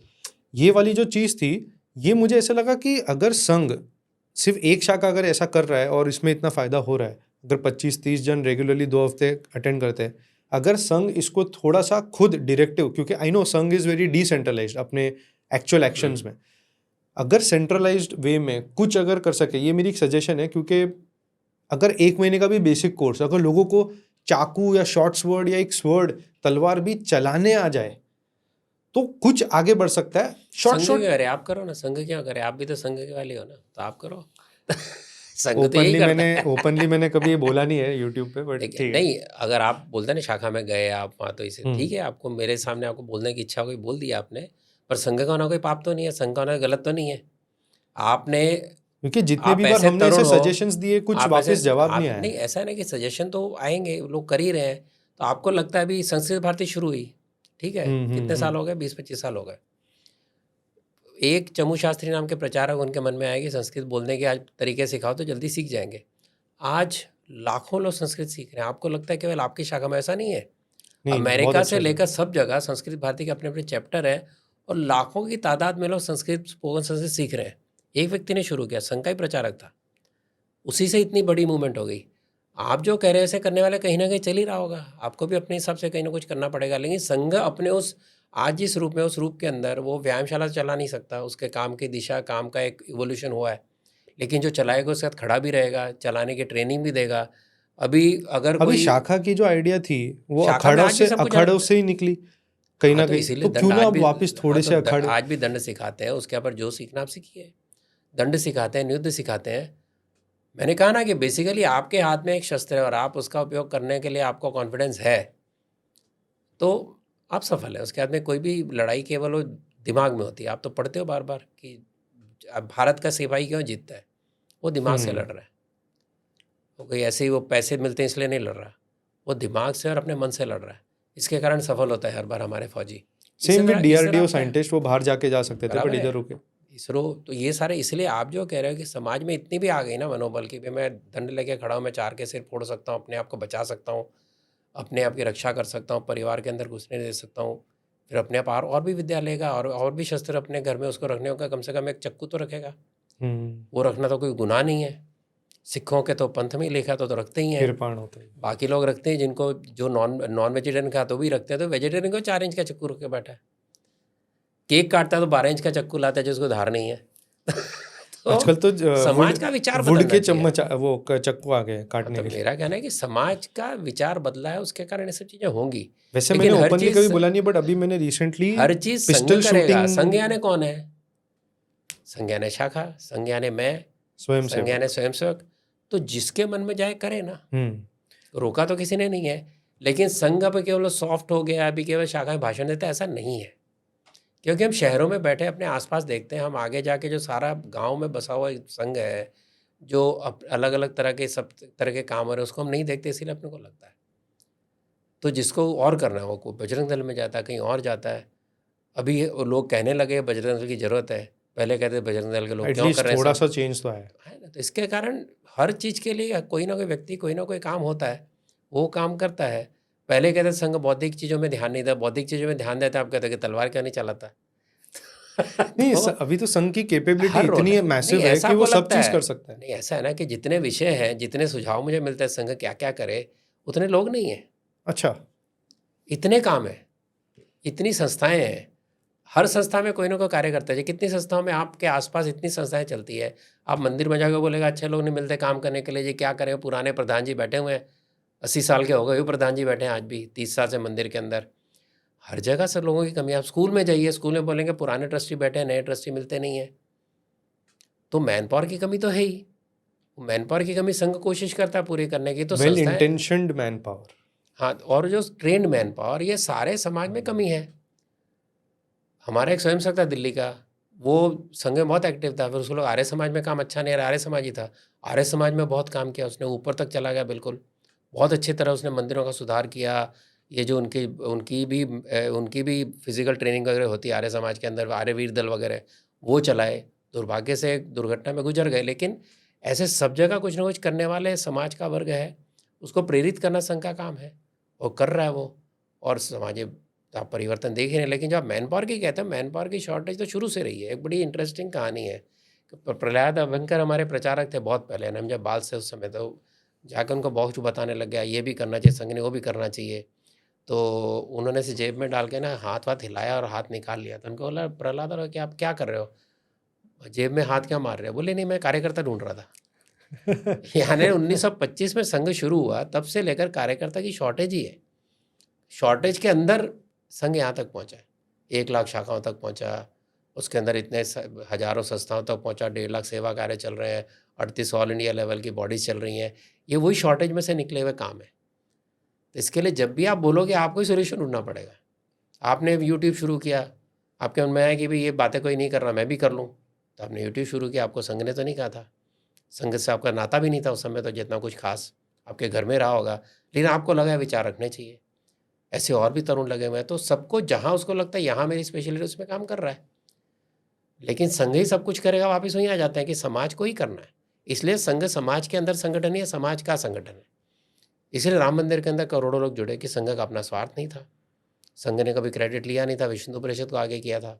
हर जगह कोई ना कोई संगठन आगे आता है, संघ पूरी जहाँ जरूरत है वहाँ ताकत लगाता है, वहाँ से संघ एक पानी की तरह कि जो जरूरत पड़े वो वाले संस्था के साथ वो घुल मिल जाता है, उसका शेप ले लेता है, ऐसा कुछ है। वो सही होगा? तो बड़ा अच्छी आपने एक सिंबोलिज्म अच्छा बताया, वो भी कह सकते हैं, ऐसा भी होता है। लेकिन वो क्योंकि संघ के बिना तो मेरे ख्याल से वो होता भी नहीं। अगर ऐसे नहीं मैं कह सकता, स्वामीनारायण इतनी बड़ी संस्था है, लाखों लोग हैं उसके अंदर, हजारों उसके अंदर फुल टाइमर है, बट वो मोर लाइक स्पिरिचुअल संस्था then social work and then everything, काम कर रहे हैं। ऐसा नहीं है, बहुत संस्थाएं, लेकिन without, I would say very importantly कि संघ एक सेक्युलर संस्था in the scientific sense, it is not religion based. संघ के अंदर अगर आप कभी गए हो तो संघ में कभी भी धार्मिकता की या पंथ पर की, बाहर तो जाके नाम HSS हो जाता है उसका। हाँ, तो क्योंकि उसका अलग काम है, ओके, तो दे आर नॉट यहाँ की अगर डायरेक्टली बात रिलेटेड। करें तो आप देखेंगे कि संघ के अंदर राष्ट्र की बात होती है, इतिहास की बात होती है, संस्कृति की बात होती है, भगवानों की बात करते हैं, आदर्श पुरुष के नाते भगवान मानते हैं उनको। लेकिन संघ में ना तो हवन होते हैं, ना पूजा पाठ होता है, क्योंकि अपने को सब सेक्टर को साथ में लेके चलना है, हर प्रांत, हर पंथ और सबको साथ में लेके चलना है।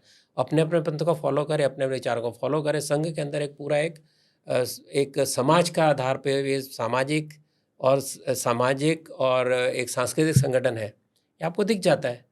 लोगों को जोड़ने का काम है, उसके बाद अपनी अपनी संस्था चलाई, अपने आप पंथों का पालन करे, उससे फ़र्क नहीं पड़ता संघ को। एकात्मता मंत्र है जिसके अंदर हम बताते हैं इतने सारे हमारे विचार हैं, निराकार को मानते हैं, साकार को मानते हैं। सिख भी ये सब है। हाँ, तो हम उसको किसी एक धारा में बांधना नहीं चाहते लोगों को। वो करते हुए समाज तो फिर भी एक है। वो जो अनेकता में एकता की बात करते हैं, तो हम एक संस्कृति है जो अलग अलग ढंग से हम प्रस्तुत करते हैं।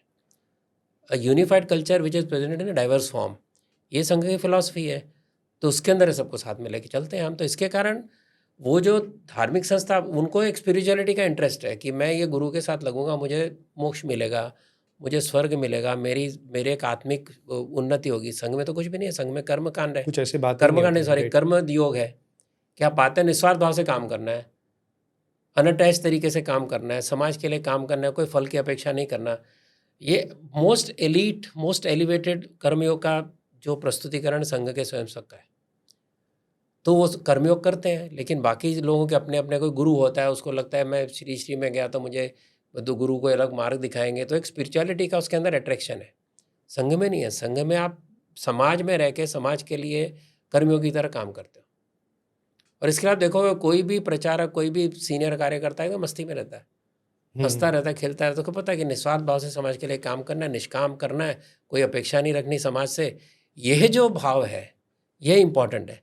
इसके लिए जो अलग संस्थाएं चलती है, जिनका एक धार्मिक पंथिक उनका जो रूप है, उसके अंदर उसका कुछ ना कुछ एक एलिवेटेड स्वार्थ है। इन द सेंस स्वार्थ कैसा कि मेरी मुक्ति, मेरा कुछ ना कुछ भला हो पर्सनल लेवल का, जो संघ में नहीं है। कोई स्पिरिचुअल भाषण नहीं देता आपको, लेकिन आप स्पिरिचुअल बन जाते हो। और स्वयंसेवक ऐसा नहीं है कि सिर्फ संघ का ही है, वो कोई और भी संस्था का हो सकता है ना, और वो स्पिरिचुअल बन जाता है। फिर ज़्यादा स्पिरिचुअल होता है, कई प्रचारक जो है बाद में सन्यासी बन जाते हैं। स्वामी विज्ञानानंद देख लो, विश्व हिंदू परिषद के जो और क्या काम करते हैं। और ऐसे कई जो प्रचारक थे और बाद में साधु बन गए, ऐसे भी लोग हैं। अच्छा।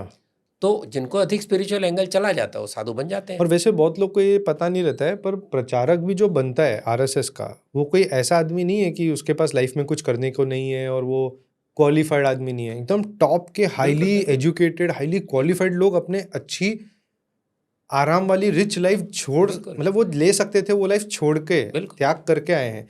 ये सारी चीज़ें जो बहुत लोग नहीं देख पाते हैं ये चीज़, या आई डोंट नो, संघ ने कभी शायद इस चीज़ को सोचा ही नहीं होगा, इतना नेचुरल है उनके लिए। नहीं, ऐसा नहीं है, बताने की आवश्यकता भी नहीं है ना। अभी जैसे जैनी भी कोई मुनि बनता है तो करोड़ों का मालिक होता है, सब छोड़ छाड़ डायमंड मर्चेंट छोड़ के आ जाते हैं, बच्चे भी चले जाते हैं। संघ में भी ऐसे हैं कि भाई गोल्ड मेडलिस्ट है, हाईली, अभी जो गोल्ड मेडलिस्ट होगा, जो उसका फोकस है, उस फोकस में सोचता है कि मैं क्या कर रहा हूँ, सब कर लिया मैंने, ये भी अचीव कर लिया, मुझे नहीं कुछ और कुछ करना है, तो उधर फोकस हो जाता है। जो व्यक्ति ने लाइफ में कुछ किया ही नहीं, वो क्या प्रचारक बन के भी क्या करेगा। इसलिए प्रचारक जो भी बनता है उस क्योंकि फोकस्ड होता है लाइफ में, क्योंकि उसने कुछ अचीव किया होता है अपनी उस एकेडमिक लाइफ में, अपने उस क्षेत्र में, तो उसके अंदर एक दिशा ऑलरेडी होती है, वो दिशा और कन्वर्ट करके संघ के काम में लगा देता है और प्रचारक बन जाता है। पर जो लाखों करोड़ों की सैलरी ले सकता था, छोड़ छाड़ के फक्कड़ बैठा और अपना फैमिली भी नहीं रखते, बहुत सारी चीज़ें फक्कड़ होके रहता है। ये जो है ये खासियत है, लेकिन बाकी समाज में भी है कि वो जगह नहीं है लोगों के अंदर स्पिरिट देने के भी, मेरे अलावा भी कुछ और भी काम है। संघ करता क्या है कि 1 घंटे से शुरुआत करता है कि 1 घंटा अपने से अलग सोचो, समाज के लिए सोचो, औरों के लिए सोचो। वो करते करते व्यक्ति समाज को समर्पित हो जाता है। ये सबसे इम्पोर्टेंट भाग है संघ का। ठीक है, लास्ट क्वेश्चन से एंड करता हूँ, जो वापस हिस्ट्री पे मैं ले जाऊँगा आपको, बिकॉज हमने बहुत अच्छे से डिस्क्राइब कर लिया कि आरएसएस का डीएनए क्या है।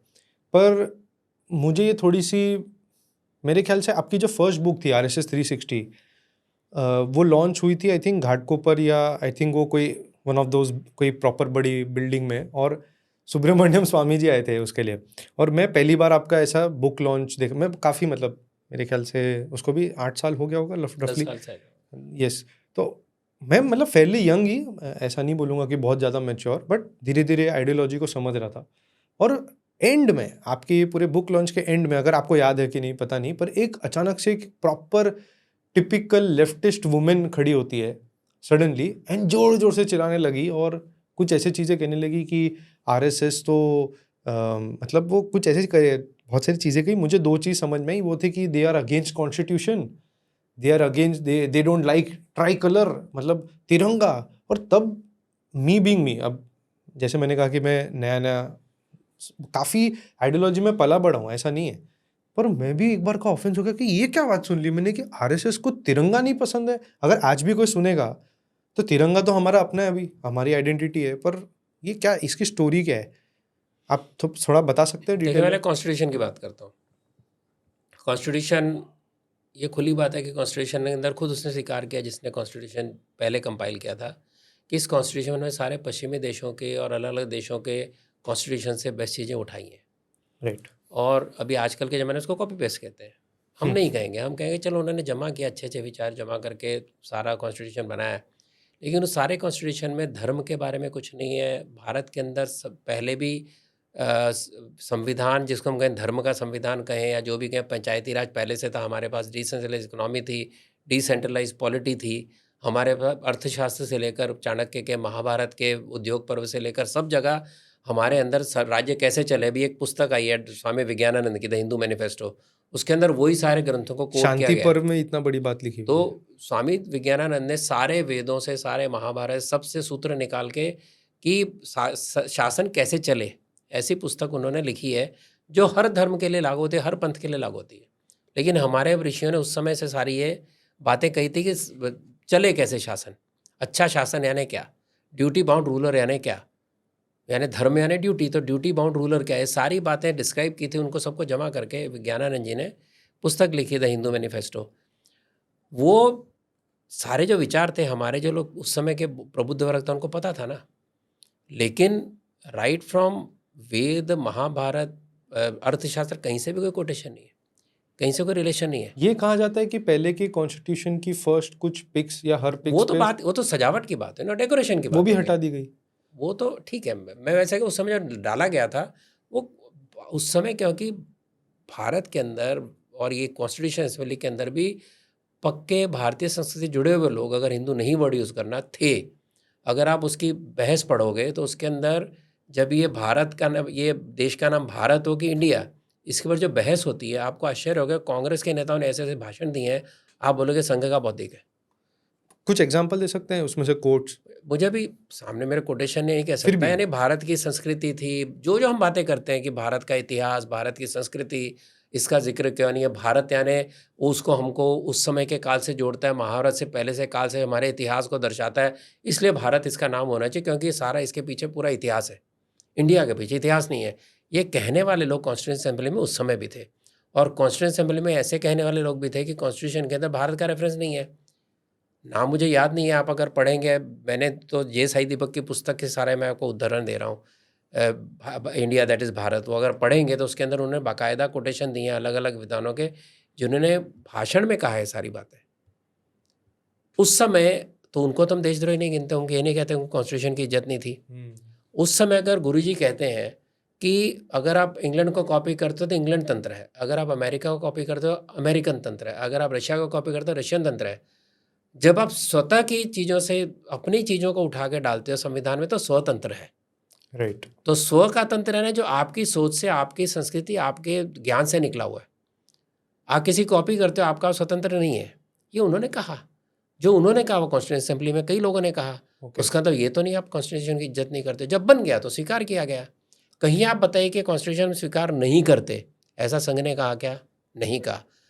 स्पष्ट रूप से लिख कर दिया सरकार को कि हम ये कॉन्स्टिट्यूशन को स्वीकार करते हैं, हम तिरंगे ध्वज को स्वीकार करते हैं, भगवा ध्वज हमारा ध्वज है। लेकिन भगवा ध्वज समाज हमारे देश का ध्वज था कि नहीं? तो 1930 के आसपास जब ये ध्वज की एक फ्लैग कमेटी बनी थी, शायद 1935 में उसका नतीजा है, जिसके अंदर नेहरू जी भी थे और कई बड़े बड़े विद्वान थे, जिसके अंदर उन्होंने कहा कि हमको स्क्वायर ये भगवा ध्वज चाहिए, उसके अंदर एक तरफ चरखा होगा। ये झंडा पास किया गया फ्लैग कमेटी द्वारा, उसको गांधी जी ने वीटो कर दिया। अच्छा, ये पूरा कांग्रेस ने ये भगवा ध्वज पास कर दिया था? हाँ, मतलब रेक्टेंगुलर ध्वज होगा, उसके कोने में चरखा होगा, ये ऑफिशियल रिपोर्ट है। उसके पहले एनी बेसेंट ने शायद वो झंडा रिलीज किया था भारत का, तो ये वो भारत का झंडा उस समय स्वीकार किया गया। बिल्कुल नहीं मालूम ना, मैंने इतनी फ्लैग बुक्स कमेटी पढ़ी तो है, कभी भी पढ़े मेरे नहीं। पुस्तक में मैंने उल्लेख किया उसका। लेकिन ये फ्लैग कमेटी की रिपोर्ट अभी आप गूगल करोगे मिल जाएगी। और बाद में गांधी जी ने वीटो किया, और बाद में गांधी जी ने तिरंगा झंडा पेश किया, वो लोगों ने स्वीकार किया। गांधी जी का उस समय जो बोलते थे सब मानते थे। लेकिन अब संघ ने कहा कि भगवा ध्वज हमारा राष्ट्र ध्वज है, क्योंकि भगवा ध्वज के पीछे सारा इतिहास है। जो कुछ उस समय के जो भी हिंदूवादी नेता कहो या भारत की जड़ों से जुड़े नेता वो भी कहते थे, पर जब तिरंगा स्वीकार किया तो उसके लिए जान भी दी ना। गोवा के आंदोलन में जो झंडा लेके मरे, वो तिरंगा लेके मरे ना, संघ के स्वयंसेवक जो बॉर्डर पे जाके लड़े, बॉर्डर के लोगों के साथ खड़े रहे 1965 की लड़ाई में, 1971 के समय जिन्होंने मदद की, 1962 में सेना की मदद इवन की। 47 में, हाँ 47 में चलो तिरंगा ध्वज ही बना नहीं था, था। हाँ ठीक है। वही ध्वज था। लेकिन जहाँ ध्वज के साथ गए और लड़े, वो लड़ाई के सामने खड़े रहे, वो ध्वज का अपमान करने के लिए खड़े थे क्या वो लोग वहाँ? तो ये सारा लिख के दिया हुआ इतिहास है कि भाई हम कॉन्स्टिट्यूशन की इज्जत करते हैं, तिरंगा को भारत का ध्वज मानते हैं। लेकिन जब तक बहस चल रही थी, तो बहस चलना लोकतंत्र का भाग नहीं है क्या? अगर हमको गांधी जी की अपीजमेंट पॉलिसी पसंद नहीं थी, हमने उसका विरोध किया, तो हम गांधी का विरोध कर रहे थे क्या? गांधी जी का स्वदेशी, गांधी जी का पंचायती राज, गांधी जी का डिसेंट्रलाइज्ड इकोनॉमी, ये सब संघ ने स्वीकार की। अच्छा ये जीवन की सादगी, अपना कंजम्पशन कंट्रोल, ये सारी बातें गांधी जी ने कही, सब संघ ने स्वीकार की। पर ये तो हिंदू के अंदर तो ये ऑलरेडी है ना। मैं ये कह रहा हूँ कि गांधी जी ने उसको जोर शोर से रखा ना, आग्रह के साथ, तो उदाहरण के साथ आरएसएस ने रखा, सपोर्ट किया उसको। उससे संघ ने स्वीकार किया, अपने जीवन में उतारा संघ ने। चाहे स्वदेशी का भाव हो, चाहे उनका वो सादगी का भाव हो, कंजम्पशन की बात हो, डिसेंट्रलाइज इकोनॉमी हो, संघ का सारा संगठन डिसेंट्रलाइज है, पंचायती राज की बात की, ये दीनदयाल उपाध्याय की सारी फिलॉसफी डिसेंट्रलाइज इकोनॉमी की है। तो हमने गांधी जी के जो मुख्य विचार स्वीकार किए, जो गलत हमने स्वीकार नहीं किए। तो उसमें क्या गांधी जी का अपमान किया हमने? डेमोक्रेसी के अंदर जब आप फ्रीडम ऑफ व्यूज बोलते हो, फ्रीडम ऑफ थिंकिंग बोलते हो, this is what it is. It is not related मैं गाली दे सकता हूँ कि किसी को, मैं किसी को कुछ तो भी आज बोल के सकता डेट हूँ पे क्या? आरएसएस बिल्कुल ये सब चीजें नहीं रखता है आगे कि कॉन्स्टिट्यूशन में अभी भी कुछ हिंदू की क्यों चीजें। रखे? एक बार स्वीकार कर लिया, हो गया ना, आपने मान लिया, हो गया। आप कॉन्स्टिट्यूशन के हिसाब से संस्था चला रहे हो, कॉन्स्टिट्यूशन के हिसाब से संगठन चला रहे हो, हर चीज़ें मान रहे हो, कानून के हिसाब से सब कुछ चला रहे हो। आप तो कहते हो कानून सही चलना चाहिए, पंच परिवर्तन ये भी एक विषय है कि कानून को मानो भैया, कानून को स्वीकार तो नो करो। मोर हिंदू राष्ट्र। हिंदू राष्ट्र तो है ही हम। कॉन्स्टिट्यूशन क्या है? हिंदू राष्ट्र के ऊपर कैसे आ गया कॉन्स्टिट्यूशन की बात? नहीं, क्योंकि बहुत सारे कॉन्स्टिट्यूशन लॉज ऐसे भी कॉन्स्टिट्यूशन है में जो। सेक्युलर वर्ड तो था ही नहीं ना भाई। हाँ सेक्युलर तो 1976 में आया ना, उसके पहले सेक्युलर राष्ट्र नहीं था ना, पर हिंदू है ही सेक्युलर। राइट। जब हिंदू है तभी सेक्युलर है। तो अगर संघ कहता है कि हिंदू राष्ट्र, यानी संघ का कहना है कि जो भारत में जो कुछ चल रहा है उसके पीछे हमारा नॉलेज सिस्टम, हमारी संस्कृति, हमारी सोच, जो हमारे विचारों को प्रकट करती है, वो हिंदू राष्ट्र है। जो इस देश को अपना मानता है, जो इतिहास को अपना मानता है, जो यहाँ के पुरुषों को अपना महापुरुष मानता है, वो हिंदू है। जब ये सोच रखी तो हिंदू राष्ट्र अलग से डिक्लेयर करने की क्या बात है? अच्छा। आज अगर बीजेपी की सरकार जो जो करना चाहिए हिंदू समाज के लिए कर रही है और दूसरों के साथ डिस्क्रिमिनेट भी नहीं कर रही, तो यही तो हिंदू राष्ट्र हुआ ना। कि हिंदू विचार खुद ये कहता है कि भाई सबको समान इज्जत दो, सबको समान जगह दो, सब विचारों का आप इज्जत करो, यही तो हिंदू हिंदू कहता है।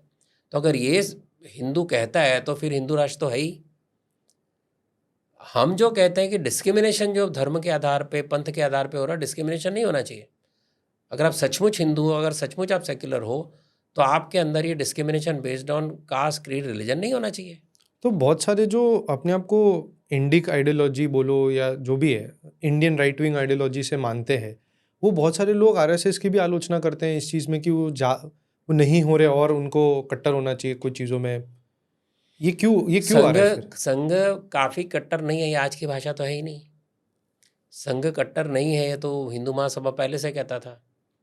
चाहे 1930 का हिंदू महासभा का डिफरेंस ऑफ ओपिनियन हो, चाहे 1940 का 42 का डिफरेंस ऑफ ओपिनियन हो, वो तो पहले से लोग कहते रहे। सावरकर का मैं कई जगह उदाहरण दिया करता हूँ कि सावरकर ने कहा कि संघ तो स्वयं का अचार डालता है, काम तो अच्छा, कुछ नहीं। सावरकर जी ने खुद कहा था। और फिर भी आज सावरकर जी को मराठी एकदम में टॉप कहते पे रखते हैं। मराठी में कहते थे संघ लोका माणसांचा लोणचं घालतो। अच्छा। और उन्होंने कहा कि संघ का कोई स्वयंसेवक उसके समाधि पे क्या लिखा जाएगा कि वो पैदा हुआ, स्वयंसेवक बना, मर गया। अच्छा, ये सावरकर के विचार थे कि उसको लगा कि भाई जितना करना चाहिए नहीं करते। उन्होंने संघ के कैंप में भी कहा, तुम ये लाठी क्यों चलाते हो, हाथ में बंदूक लेके निकलो, रिवॉल्वर लो, मॉडर्न बनो। तो इन्होंने जो ये डिफेंसिव वर्क किया हाँ, 46 47 में। एक मिनट, तो उसके बाद में वही सावरकर जी आज़ादी के बाद में संघ के उसमें जाते हैं कैंप में अपनी तरफ से, अच्छा, पूना में, और लोग बोलते हैं उन्होंने तो बुलाया नहीं। बोले मेरा संगठन है, मेरा परिवार है, मैं क्यों नहीं जाऊँगा। He goes there and he gives a lecture saying that जो संघ कह रहा था मुझे लगता है सही कर रहा था, क्योंकि हमारी बातों से बाढ़ आती है, भावनाओं का बहुत उद्वेलन होता है, लेकिन पानी टिकता नहीं है। जब बाढ़ का पानी उतरता है तो मिट्टी भी निकल जाती है। लेकिन ये संघ में बांध बांध के लोगों के विचारों को रखते हैं, उससे जो फसल बनती है उससे समाज बढ़ता है। ये सावरकर ने कहा, एग्जैक्ट वर्ड नहीं, लेकिन ये उसका भाव था। मेरी ये किताब बहुत में, बड़ा कॉम्प्लीमेंट है। मेरे किताब में उसके उदाहरण मैंने एग्जैक्टली दिया हुआ है।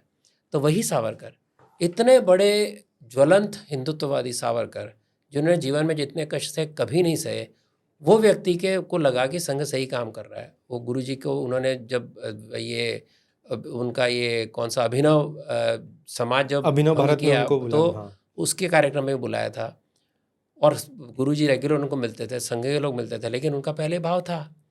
तो वहाँ से लेकर संघ कुछ नहीं करता, संघ ढीला है, संघ यस, तो ये कहने वाला है, अगर ये केवल ज्वलंत सब बोलने से संगठन बनते तो सावरकर जी सबसे बड़े लीडर होते।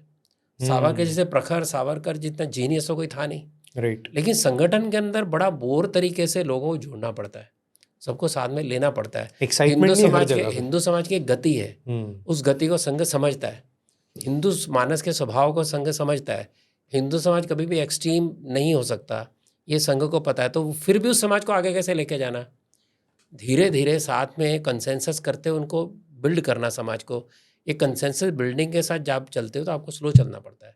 सचिन नंदा ने बड़ा अच्छा एक वाक्य बताया, शायद उसकी किताब में है, डॉक्टर हेडगर की, कि अगर आपको नहीं, किसी और ने कहा अमेरिका में मुझे, कि अगर आपको तेज चलना है तो आप अकेले चलो, ओके, अगर आपको दूर तक चलना है तो सबको साथ लेके चलो, संघ के साथ चलो। हाँ, तो आप अगर अकेले चलना चाहते हैं तो किसी स्पीड से चल सकते हैं, आपके पीछे कोई नहीं है। हो सकता है सफल हो जाए, हो सकता है सफल ना हो, लेकिन आपको लंबी, क्या होता है कि व्यक्ति के साथ संगठन खत्म हो जाते हैं, व्यक्ति के साथ आइडियोलॉजी कमज़ोर पड़ जाती है। कुछ आइडियोलॉजी नहीं कमज़ोर पड़ी, मार्क्स की आइडियोलॉजी थी, वो धीरे धीरे इवॉल्व होते होते आज न्यू लेफ्ट बन गई वगैरह, लेकिन अधिकतर लोग आए नष्ट हो गए। एक कहानी मैं पहले भी कहता हूँ कई बार, आज भी वो दोहरा के ख़त्म करेंगे, कि दत्तोपंत ठेंगड़ी सबसे बड़े विचारक थे संघ के, ऐसा माना जाता है, बहुत ब्रिलियंट विचारक। यानी दीनदयाल उपाध्याय के एकात्म मानव दर्शन को आगे बढ़ाने वाले दत्तोपंत थे। स्वदेशी के वो बड़े थे। भारतीय मजदूर संघ जितना बड़ा संस्था, नॉन कम्युनिस्ट संस्था, कम्युनिस्टों से सीख के उसके विरोध में खड़ी की और सफल हुए। ऐसे व्यक्ति जब बैठे थे राज्यसभा की पार्लियामेंट में, नीचे कैंटीन में बैठे थे, तो एक कांग्रेस था, एक कम्युनिस्ट था उनके साथ, उनकी सबसे दोस्ती थी हम स्वयंसेवक की तरह। तो कांग्रेस ने बोला तुम्हारा कौन था संस्थापक, तो उसने बोला डॉक्टर हेडगेवार। बोलता कितने लोग जानते हैं, तो दत्तोपंत जी बोले ज़्यादा लोग तो नहीं जानते, हमारे नेहरू देखो सारी दुनिया में लोग जानते हैं, सभी उनको जानते हैं और उनका उतना इतना इज्जत है, तो क्या तुम्हारा संगठन। तो जो कम्युनिस्ट बैठा था उसने कहा नहीं कॉमरेड, ऐसा नहीं है। कोई व्यक्ति की महानता उसके उस समय की, जब वो जीवित है उस समय उसका क्या, उसका प्रभाव उससे नहीं स्थापना होती, उसकी इतिहास में कितने काल तक छाया पड़ती है, यानी शेडो ऑफ टाइम, वो सिद्ध करती कि आदमी कितना बड़ा है। 100 साल के नेहरू गए, 100 साल नेहरू को भी हो गए, हेडगेवार जी को, दोनों को जो लगभग सेम उम्र थी, एक ही समय पैदा हुए थे।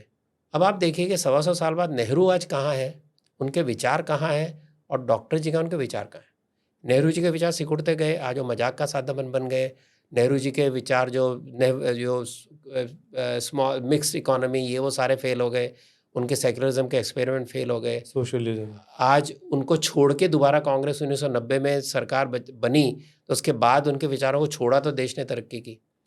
उसके बदले आप देखिए डॉक्टर जी की छाप आज सारे समाज में कैसे है, और आज भी हिंदू समाज को वही चीज़ चाहिए, और हर क्षेत्र में, सारे भारत के और दुनिया भर में, क्योंकि अगर सरकार भाजपा की है जिसका प्रभाव सारी दुनिया में है, या संघ का काम जो संघ के स्वयंसेवक बाहर कर रहे हैं अपने अपने हिसाब से, हिंदू स्वयंसेवक संघ वगैरह में, उनका प्रभाव सारे समाज के ऊपर है।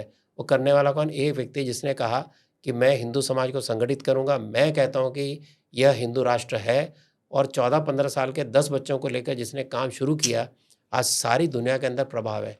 This is what is called a long term leadership और विजनरी लीडरशिप। इनकी जो डिसीजन थी कि पॉलिटिक्स से दूर, क्योंकि बहुत लोगों ने उनकी तभी भी आलोचना की थी हेडगेवार जी की कि पॉलिटिक्स में आओ। इनफैक्ट बहुत सारे ये I don't know Sachindranath Sanyal ji थे या कौन थे, जो भी टॉप के जो बचे कुचे रह गए थे रिवॉल्यूशनरीज, उन्होंने भी कहा था। तो तभी भी एक्चुअली में हेडगेवार जी ने कहा था कि हम रेडी है, आप जितने स्वयंसेवक चाहिए हम सब आएंगे, but are you sure about the plan? अगर आप प्लान के साथ रेडी हो, हम अभी आने को रेडी है, सब रेडी है। तो बहुत ग्रेटनेस तो है ही। एंड आई थिंक यही जो आपने सबसे बेस्ट कहा, जो मेरे को आपके पूरे ये जो आपने एक तरीके से मोनोलॉग दिया, उसका जो बेस्ट लाइन लगा कि हिंदू समाज की एक गति होती है, उसके साथ से ही चलना पड़ेगा। And the most beautiful it ये पूरा एक समरी देता है ये चीज़ का, क्योंकि अगर वो गति को ये जो यही संघ का जीनियस है कि समाज को समझना, समाज को समझते उसको बदलना भी, और खुद को भी इवॉल्व करना, और खुद को भी इवॉल्व करना। 100 साल तक है समाज, आप एक संगठन चला रहे हैं जो भारत के अंदर रिकॉर्ड है। राइट। कोई भी ऐसा संगठन नहीं है दुनिया में, कोई ऐसा संगठन नहीं है 100 साल पुराना और लगातार बढ़ रहा हो। बोर्ड रह जाते हैं, इमारतें रह जाती हैं। कांग्रेस तो घट रही है, दिख ही रहा है। कांग्रेस छोड़ दो, एक बार पॉलिटिक्स को छोड़ दो, बाकी भी समाज जितने भी संगठन देखिए वो फल फूल रहा है, एक्सपांड हो रहा है सोशो कल्चर लेवल में, उसके द्वारा इंस्पायर्ड पॉलिटिकल पार्टी में, हर क्षेत्र के अंदर, और वो टूटा नहीं। राइट। इनफैक्ट ग्रो और भी। तो ये जो कंसेंसस के साथ समाज को साथ लेके चलना, गति जरूर स्लो होती है, और लेकिन वो जैसे मैंने कहा दूर तक जाती है। तो वो जो लेसन है, मेन यही लेसन है। बाकी रेडिकल एलिमेंट हमेशा होते हैं, हमेशा बहुत आते हैं, सितारों की तरह चमकते हैं, हमको भी अच्छे लगते हैं ऐसे बोलने वाले लोग। हमको भी लगता है हम तो नहीं बोल सकते, हमको तो पता है संघ का काम कैसे चलता है। आप बोलिए, और जो आपको लगता है संघ नहीं करना चाहिए आप बताइए, आप भी करिए जो संघ नहीं कर सकता, तभी काम बढ़ेगा ना। संघ ने कभी भी किसी भी मूवमेंट का, किसी भी संगठन का विरोध नहीं किया, इनफैक्ट सपोर्ट ही किया। हाँ, सपोर्ट ही किया, अगर पॉजिटिव है, अगर नेगेटिव है तो उसको क्रिटिसाइज भी किया, लेकिन ये नहीं कहा कि तू काम मत कर। क्रिटिसाइज किया कि काम सही नहीं है। और वो लोग ने कितने बार आके संघ से शायद चुपचाप से हेल्प भी मांगी है, तो संघ ने अगर उनको जितना भी पॉजिटिव हेल्प दे सकते थे दिया भी। तो बस इसी के साथ यहाँ पे ख़त्म कर दी, क्योंकि आपके साथ ये जो अभी कन्वर्सेशन हो रही है इतनी इंटरेस्टिंग है। और इनफैक्ट अगर कोई सुन रहा हो अभी तक भी, तो ये एक तरीके से आपको प्रॉपर एक, I don't know what do you say, this is like a primary school teaching कि एक्चुअली आरएसएस क्या है, और आरएसएस क्यों इतना ग्रेट रहा अपने त्याग में, अपने सैक्रिफाइसेस में, अपनी फैमिली को छोड़कर स्वयंसेवक जाके बॉर्डर पे 47 की भी बात कर रहा हूँ मैं, 46 47 लोग।